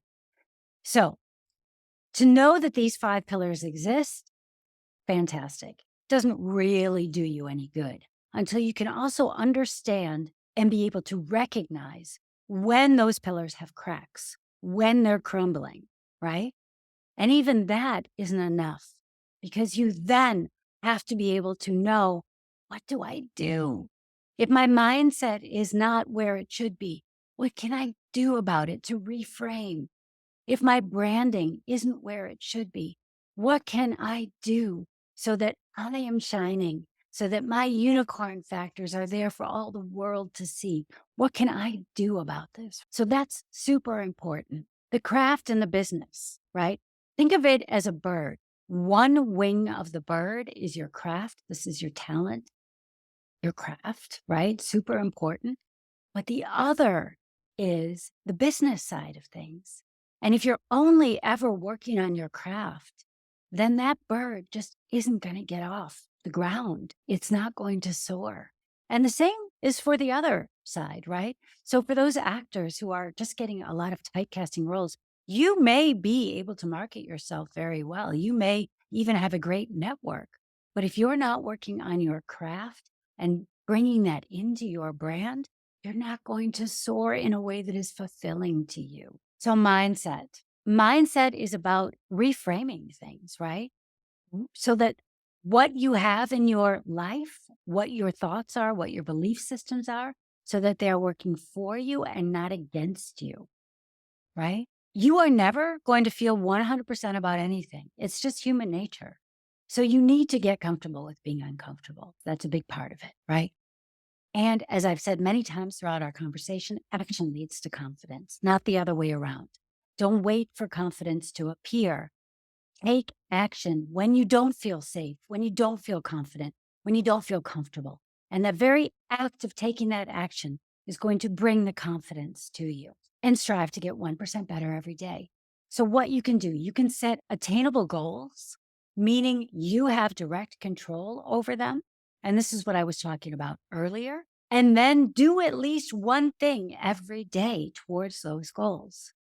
So when you get off this call, I want you to make a list, right? If you stay to the end, you'll get the 90-day workbook. This will really help you to set those goals and to look within and see the kind of goals that you want to set for yourself. And then you'll also know the things that you need to do, and think about the things that you need to do to be moving towards those goals, right? Branding. Yeah, I've been mentioning this throughout. Obviously, I find it immensely important. Identifying what it basically is identifying and articulating what makes you unique, what makes you stand out, and then shaping that into a personal brand that resonates with your ideal roles and genres and production types, right? When you understand that about yourself, it gives you a North Star, not just in your branding. That's part of it. But it will also give you a North Star in terms of networking, because then you need to be knowing where you're aiming your networking and you're not just throwing spaghetti against the wall trying to meet everybody. Then you become very strategic and specific about the people that you want to meet because you resonate with what they are producing and because you are enthusiastic about their work. Look, we're all human. We are all touched by people who are impressed by us and who we have the ability to move and who flatter us, let's be honest, right? But it has to be real. So I'm not saying fake flattery by any means at all. It has to be real. As I said, each one of us has this energetic signature. It is composed of many things.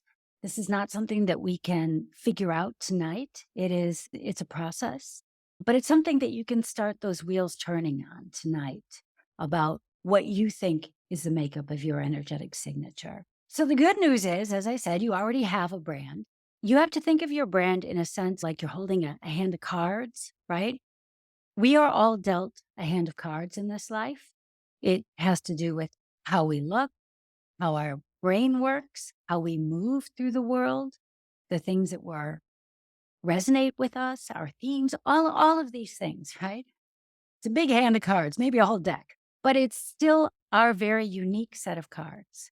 And we can only ever play with the cards that are in our hand. And yet, just like in poker, right, we can finesse it a bit. We can bring things together in certain ways, just like I did to change my branding, right? So I was only getting the cold, reserved, bitchy, arrogant types of roles. And because I was able to show these other facets about myself, I was able to change my branding. And just by bringing those two pieces of myself together and bringing them in a package, presenting them in a package, it already made me a more complex. I already was a complex human being, just like you are, but it made them see me as the complex human being that I am and give me opportunities at more complex roles. Marketing, again, I'm not going to talk about the things that you already know. You already know what marketing is for them, what all actors know about marketing. Where it really comes into play is in the communications that you have with people. It's in the emails that you write. It's in the conversations that you're having. It's the way you're sprinkling your conversations. It's what you're sprinkling your social media with. It's not all about just look at me, I'm an actor, I'm working, I'm worthy, hire me. It's putting out your values and the things that you stand for and weaving those into your marketing as well. And then, of course, there's the networking part of it, right? This is a huge thing. And this is probably, once you get all of these pieces into place, this is the thing that is going to make the biggest difference. This is that thing when it's like someone who is constantly dropping a stone into a pond and those ripples keep going out and keep going out. But if you stop dropping that stone in the pond, eventually it just smooths out and you're just a rock sitting at the bottom of the pond and nobody wants to be there.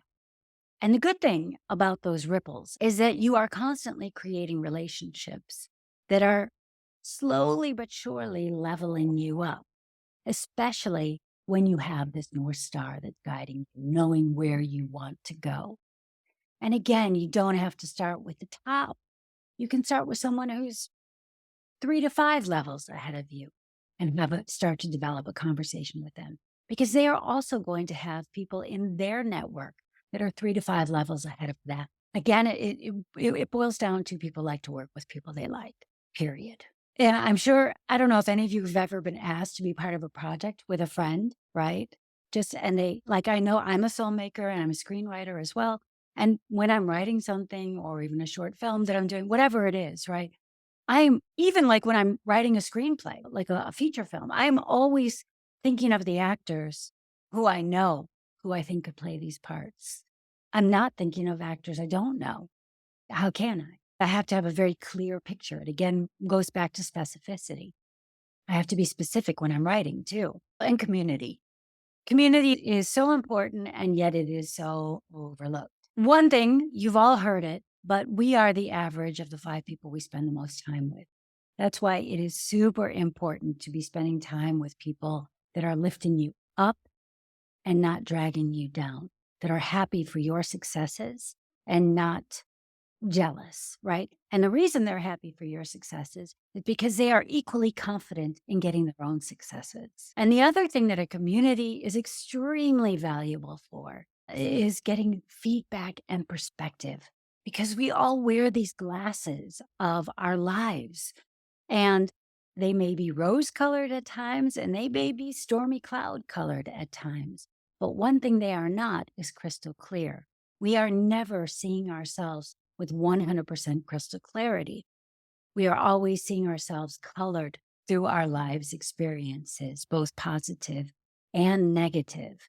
And that's why it's so important to have a community around you that can give you that support that you need and the feedback and the perspective, especially when you're trying to cultivate a really strong brand, because this is the thing that is going to, people are not always receiving what we are sending. Right? Does that make sense?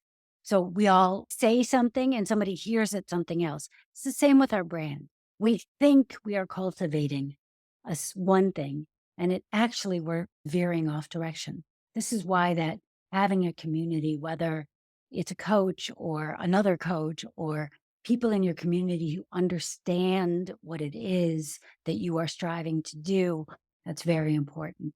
But it is so important and so useful to have that around you to get that perspective and feedback. So I have a question for you. What do you think has been missing from your strategy to get you to the next level?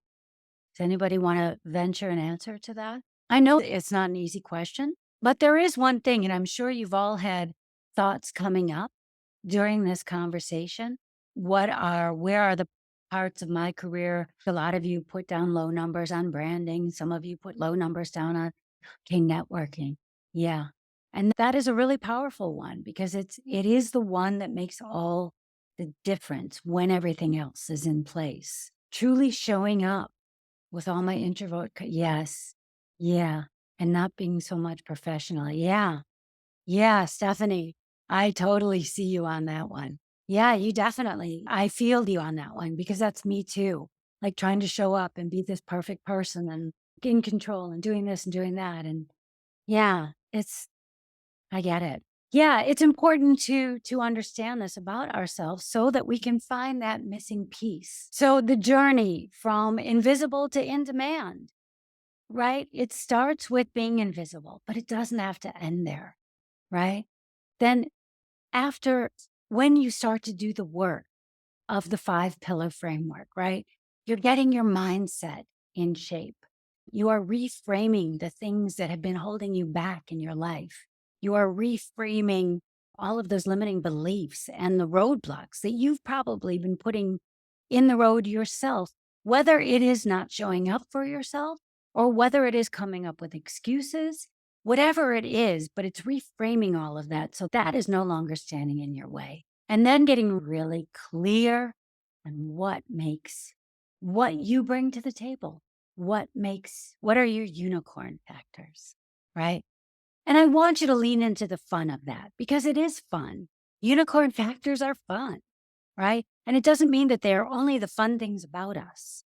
They can also be the dark things about us.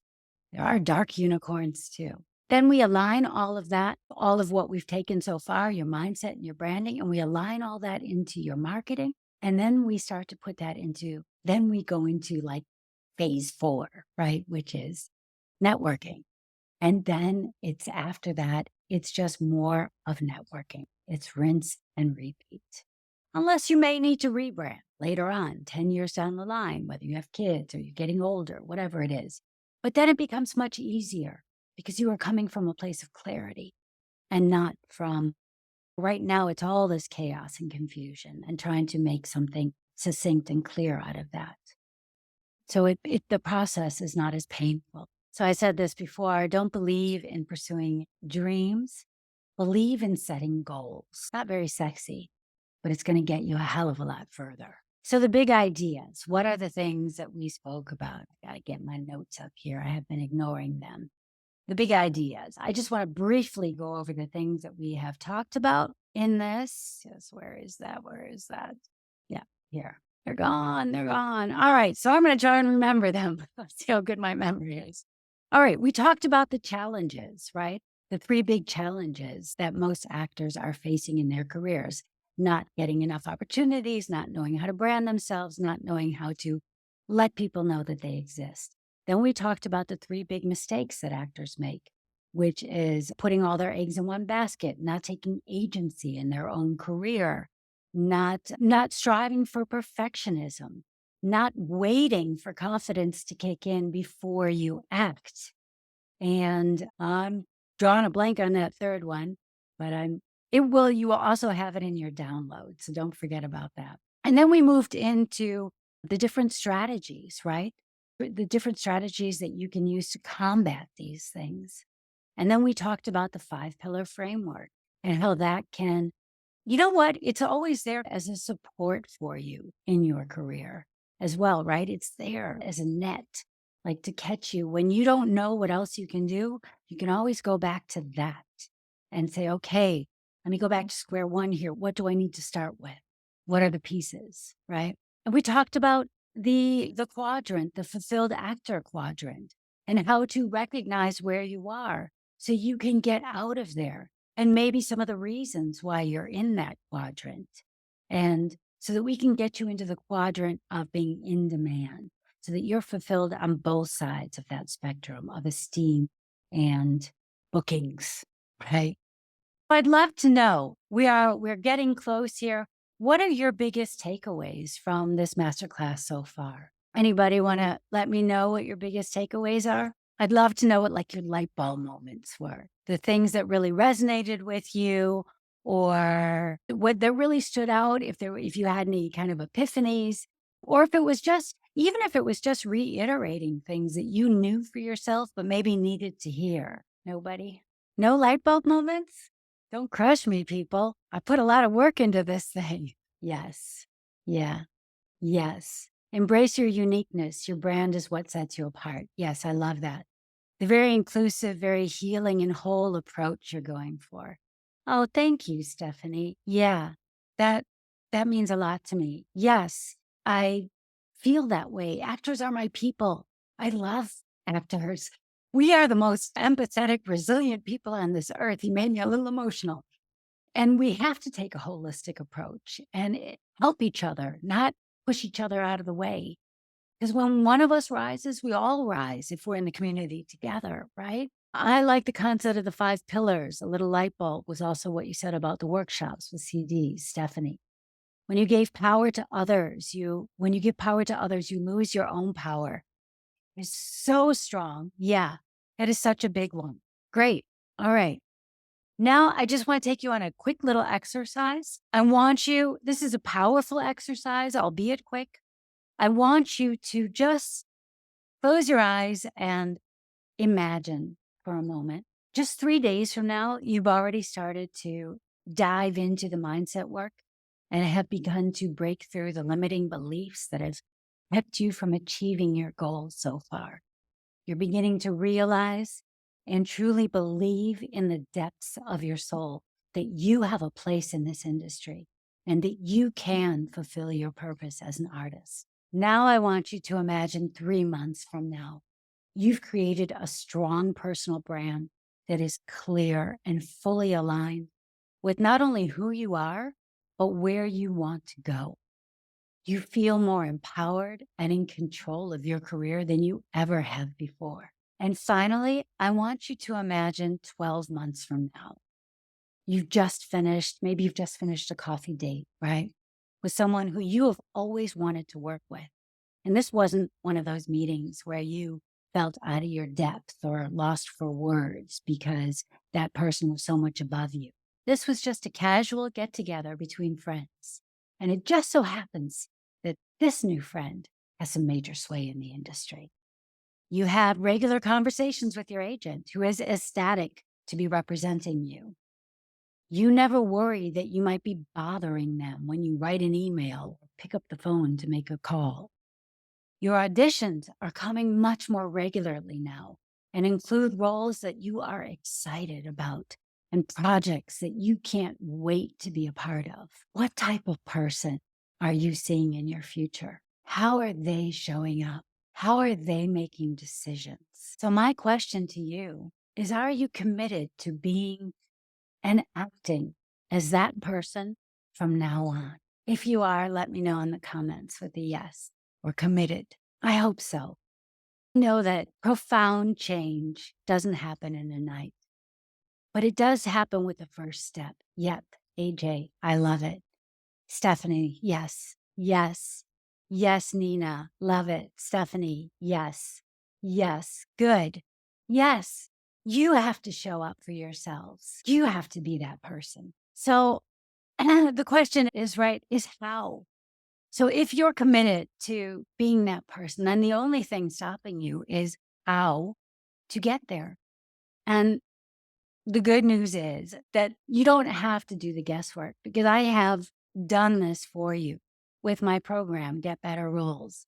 And I'm an actor. I'm not the best salesperson, but I do believe in it.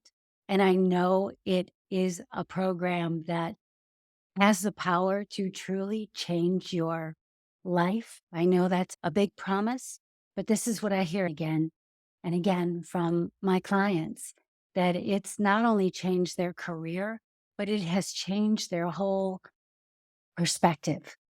And that's what I aim to do.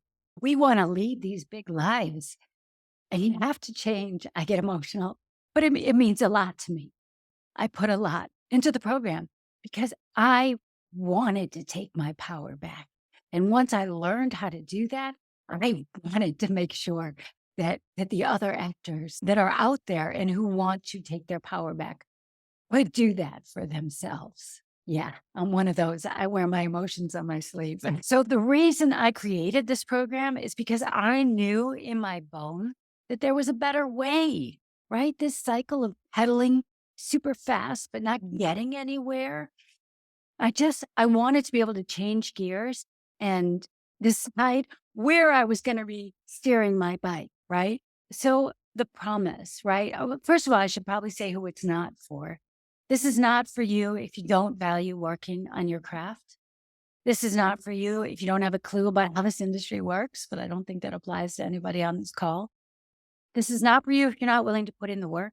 There is a lot of hard work, not going to lie. This is not for you if you're happy with where you are right now in your career. But if you are an actor that values the importance of working on your craft and being the best actor that you can be, if you are willing to work hard and look deep, right, within, if you are coachable, if you are committed to getting to the next level, if you want to leave a legacy in this world, then this is for you. Yeah, the name of my course is Get Better Roles. That's what it all boils down to. That's what we all want. And it's there to give you that scaffolding, that framework, the strategy that you need to get to the next level. And that's without having to shoot new headshots, shoot a new show reel, and using materials and things that you already use, like the casting portals and IMDb and all of these tools that we're already paying for. So phase one is realigning your mindset. Phase two is making your brand crystal clear. Phase three is aligning all of that into your marketing. And phase four is all about networking, learning how to, thank you, yes, how to source your own auditions, how to source new opportunities, so that at the moment, I don't have a German agent. I ended up voluntarily leaving my German agent. I need an agent here in Germany because my agents outside of Germany don't necessarily have access to the productions here. But I know that I know how to source my own opportunities. So I'm not worried. Yes, I'm going to work on getting another agent, but I'm not in any huge hurry, right? So how the course works is there are 8 live Zoom meetings. We meet actually twice a week. So the live Zoom trainings are accompanied by support calls.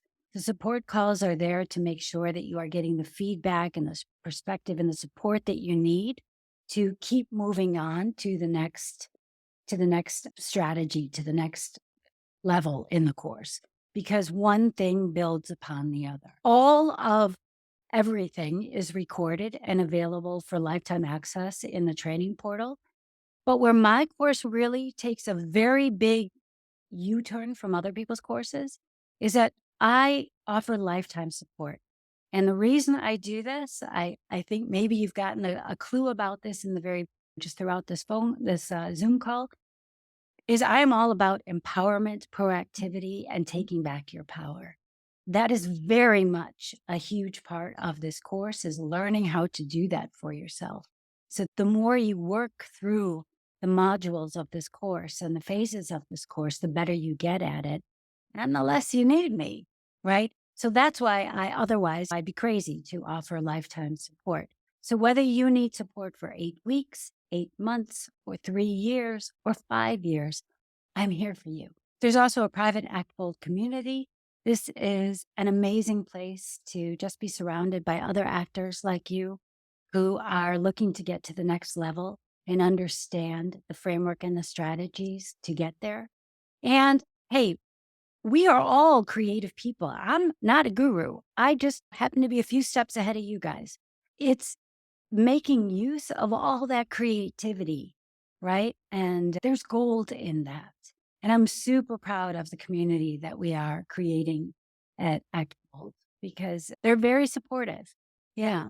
And again, lifetime access to all current and future updates to the program. Because another spoiler alert, I'm not where I want to be yet either. So as I continue to get where I want to go, I will continue to iterate the course as well. So the bonuses, as I said, there's lifetime access to support. I put 4,000 on that. I charge 200 an hour for my coaching, or I used to when I did private coaching. I don't do that anymore. You have a minimum, right? If we were going to break it down into a year, 2 years of meeting twice a week. So yeah, I just threw that number on there, whether you need more of it or less of it. But it certainly, I hope you realize how valuable that resource is. You also get a 1 hour personalized strategy session with me. This is most of the people, the clients in my course, use this once they've already gone through the course, and we use it to really strategize like where they want to go. As I said, there's no cookie cutter thing. There's no one size fits all in my program. So it's very much about strategizing for yourself about what you need in your career right now. This one is huge. It's an email communication scripts that once you have done the work, the branding work and understanding the messaging and how you want to be coming across and all of that, then it just becomes a matter of plug and play into these scripts. And these scripts, whether you're using them for emails or even in your casting profiles and things like that, you can adapt them for that as well. They are such a powerful tool when you are applying for auditions, when you are reaching out to your network, when you are reaching out to casting directors, even your own agent, or when you're looking to get an agent if you're not happy with your agent. I will certainly be using this in my German search. There's the first impressions quiz framework. This is a really extensive quiz that I developed to help you understand how you are being perceived. Because yes, it is super important to understand how we want to be perceived, how we view ourselves, but equally important is how we are being perceived. So then we can adjust where we need to, right? Ivana was someone who had taken a huge break from acting to raise her kids and didn't know how to make sense of the big gap in her career when she came back to it. And for her, it was a big mindset thing. For everybody has something else that they need to work on. But for her, it was really about the mindset. And for her, she noticed that it was coming out when she was having a conversation with another actress who was on the verge of giving up, saying, I'm done. When I finish this play, I'm done. I'm done. I'm done. And Ivana found herself saying, no, you can. Yes, you can. It's just, you just have to believe it. And then she realized what she was saying. And she was like, am I saying this stuff? It's because what this other actress was saying was more of what she used to say. Right. So it's powerful work. Carolina Funwilke is also another actress who's been trying to do this for years and years and just really didn't know, even though she's trained and all of that, she just didn't know how to put her value out there in a succinct way.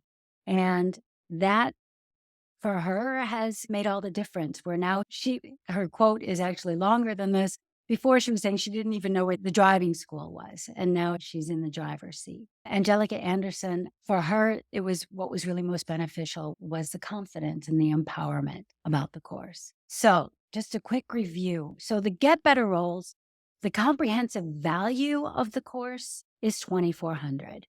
That's with, right, the Q&A calls, the support calls, the unlimited access to the lifetime access to the course itself, and the private actionable community.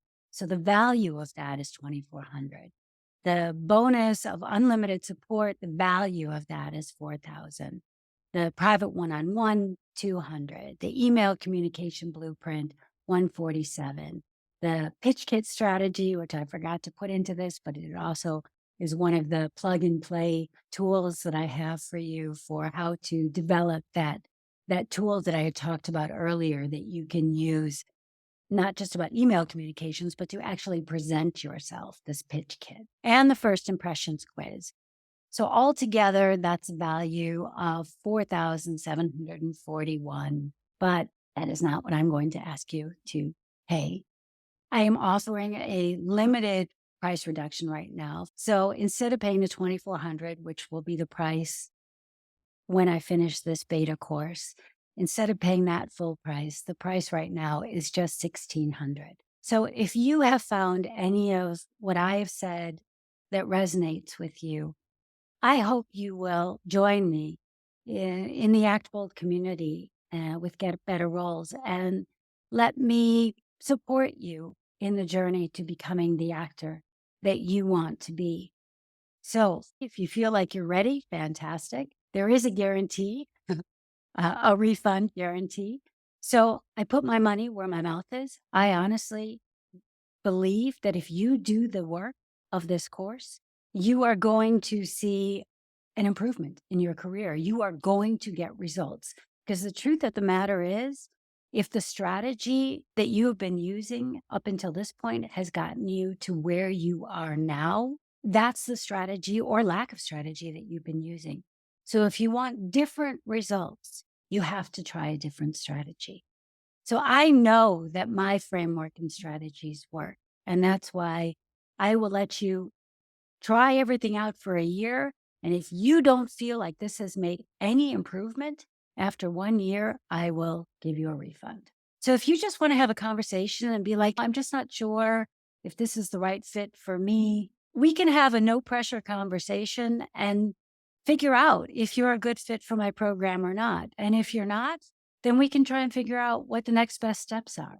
I hope you have found this valuable. I hope that you act on the things that resonate with you. And I hope to see you very soon inside of Get Better Roles. Thank you so much for showing up today. But again, I encourage you, if you at all resonated with this is just scratching the very tippy top of the iceberg. So if you resonated with any of this, I encourage you to reach out with me and see if Get Better Roles is a good fit. And who knows, in just 8 short weeks, you could be on your way to creating a whole nother career for yourself. Take care.